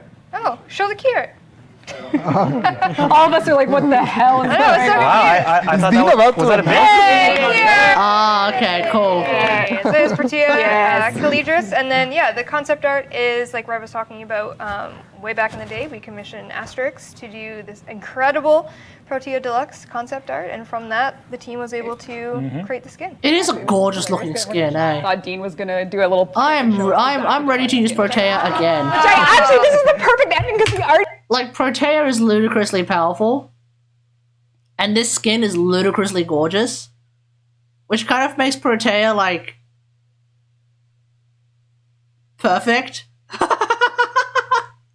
Team gets to talk. Don't forget your free Steinerx poster. Oh yeah, I got that. That's in progress. That is in progress. Yeah, things are happening. But yeah, actually, honestly, we have, being able to add so many more fresh new faces into our team, we're able to look at the long-term schedule and really, I think we feel confident hitting those marks of we'll have all these deluxes coming in, and the void shells are really taking a life of their own, and so it's really refreshing to have, Try again, Shin. You need to log in, of course. Support that. So, and of course, Warframe under new management. Let's burn it all down, kids. No, I think it's really, really exciting. I think. Can we say when we're planning to release Aku Deluxe? Do you know? Try it now, Shin. And if you think this was too early, try it now. Because I literally did it halfway through watching this, so Last time, the last conversations we had in our internal trackers were maybe October. No, that's for internal, I think. Is that for internal? Yeah, I think that's So that would be probably say whatever you want. It's a dev stream. There's no rules. Ask for forgiveness, not permission. Go. Yeah. It's not coming out in October. I don't think it's coming in October, but it's they're well on their way. I think now, so they're in really good hands, and. Can we say before the end of the year? Probably not, right? Hell yeah. Possibly. Yeah, hell yeah, dude. Probably. Yeah. I mean, it's anything can happen. There's another significant update that would be coming out this year. Yes. This might go with. I was gonna say Veilbreaker looks like it's kind of incredible that this is able to get shipped right on the heels of TennoCon. But that's always the case, isn't it? Where it's always up against time and magic happens. Exactly. Yeah, the magic. Before the end of the year is really late for Zaku Deluxe. The team is. No, I think end of the year is hilarious. I feel like for me, before the end of the year is a bit early for Zaku Deluxe because we're now doing Protea Deluxe, right? And it's August into September. I don't know what the release cycle is for deluxe skins. Like, I haven't really bothered to check, so I don't know. Is it every 3 months or is it every 4 months, every 5 months? I don't know. Is there a time thing for? I don't know. I thought there wasn't. I thought they just happened when they happen. But I did think that like at least deluxes would take into account I thought they would do deluxes more likely for Warframes that existed before others. So you would probably see a Protea Deluxe. You should definitely see Protea Deluxe before Zaku Deluxe. Because I think Zaku came out after Protea. But I wouldn't expect like Sevagoth Deluxe to show up before Zaku Deluxe. Because Zaku came out before Sevagoth, right? You know what I mean? That kind of thing. I feel like there is still a sort of like a release timing type thing. I can't play with that barebone skeleton. Point is, I feel like end of the year for Zaku Deluxe might be a bit early. But I don't know. We'll see. Is the one bringing everything to the table that we showed you today. So we're just here to show off their work and get it in your hands, Tenno, and we'll keep you appraised of anything that is relevant. Speaking of relevant, there will be extensive quality of life improvement. Yes, that's right. A lot. Before we go, let's do a Core Prime Access. Oh! And one more platinum. Oh my God. Both taking this. I'll do a really quick just recap. Obviously, Let me know if you need my glasses. we talked about, Greg, you're up, bud. 1,000 platinum. Who is it? Oh, Billy. Oh, Billy. L-Y-Y. Oh, Billy. Oh, Billy. You've won 1,000 platinum. Please whisper the Warframe Twitch channel you're watching right now at 3 in-game alias and the platform you play Warframe on. We get your 1,000 platinum. Ready for a Core Prime Access? Sure am. Sure am. Oh, I get to do it again. Yeah. Right. 4 for 4. At least 4. We let our artists read at Digital Extreme, so this is fair. Oh boy. Bunny After Dark. Bunny After Dark. Okay, that's one hell of a name. Congratulations, you've won Core Prime Access. Please whisper the Warframe Twitch channel you're watching right now at 3 in-game alias and platform you play Warframe on, and we will get you your Core Prime Access. Congratulations. And exclamation point Hotplate. No, Greg. Fitting right. No exclamation point Hotplate. But use the code Steinerx in-game and get yourself a wonderful Karoo-made display for Steinerx to celebrate our 50th Warframe. That's coming in Veilbreaker. And then, if you haven't been here for the past Greg starting his first DevStream with Lolicon God was hilarious. Yeah. That did say that Veilbreaker. Yeah, they really threw him into the deep end, eh? Just saw today will be in Veilbreaker this September, which is coming up very soon. So lots to do, It's lots like 3 to months work on. away. September is. 3 It's only June. Oh, yeah. Right, Carrie? TennoCon's I next bloody week. well hope so, yes. Yeah. That'd be fantastic. We have lots Don't of go time. that far back, because then we gotta do TennoCon. Oh, right. That's fine. That's right. TennoCon was totally easy. It was actually really fun because the internet for the entire province, or country rather, didn't Oh go yes, out. it was Yeah. problem-free, no Yeah. glitches. You Yeah. know, it wasn't as if the gods were against us or Yeah, anything. I had to run across the city Yes. until. You went to listen. Yeah, I went to colleagues Friends, yes. or our senior producers or Yeah. Knocking on backyard, doors, and who's got yeah, internet? can I borrow your Wi-Fi? Yeah, that was a fun time. All right. We did it. Thank you to everyone for watching. I almost want to hit the 2-hour mark. I know. but What's the point of ending now? We've got 3 minutes left. Is it only 3 minutes left? 3 minutes left till 4 Carrie, o'clock. tell us your favorite environment. Because like, your history with the game Is varied. varied.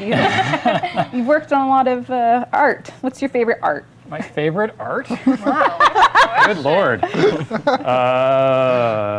Memorable and most favorite are two different things. Oh, like the favorite. Let's keep it memorable. Okay, yes, Yeah. not the 4 o'clock in the morning finish on the Soma part 1, right? Mhm, Okay, yep, good times. I mean, everybody always says like when the doors opened at PoE, right? Yeah. So, I mean, it's kind of cliche, but that one's a bit of a given, really. Yeah. So yeah, I just switched into the environment role a few months beforehand, so that was kind of like, oh, that worked out okay. It worked. That was good. Railjack out of the clouds was kind of cool too. It's like, oh look, the landscape didn't break.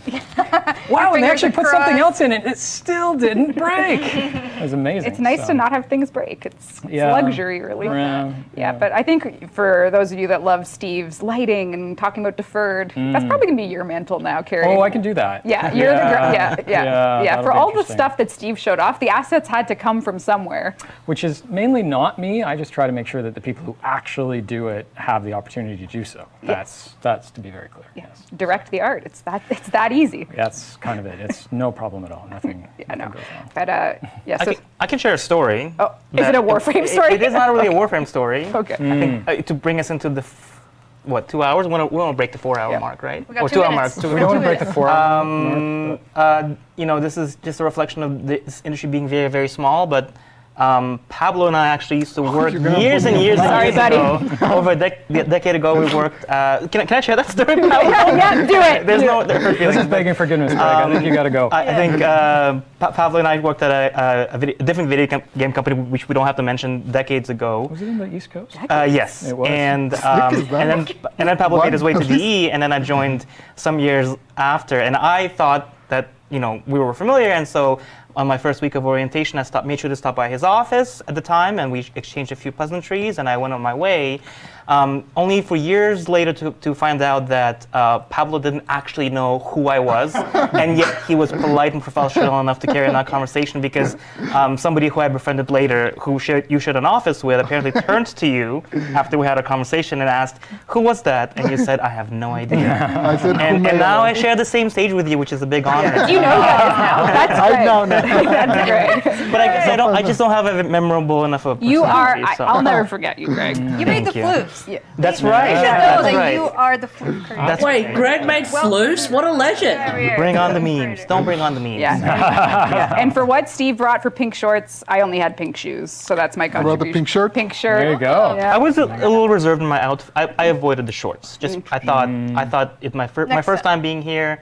Yeah, if I get to come back, I'll make sure to bring out a bit something Less more and less Let's try to do that. Pencil Greg in for February. Yeah, that's Yes, fine. that's right. That's All right, 2 hours reached. We've I'm reached spent. 2 hours. Welcome back to the next DevStream era. Thank you so much for watching. We'll see you next time. We got Primetime returns next week, and we'll see you again for another DevStream in September, which is when Veilbreaker's coming. Bye, everybody. Thanks so much.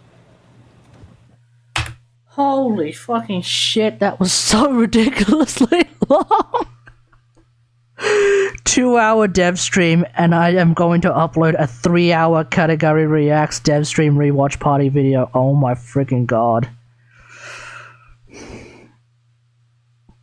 Alright, that's gonna be it for me. Thanks for watching, everyone. Hope you guys enjoyed this stream. If you did, don't forget to follow and feel free to sub. If you're watching on YouTube now or in the future, don't forget to like, share, and subscribe. If you're watching this as a video on YouTube, don't forget to like, share, and subscribe, actually. And until next time, I'll see you guys later. Thanks for watching. Bye!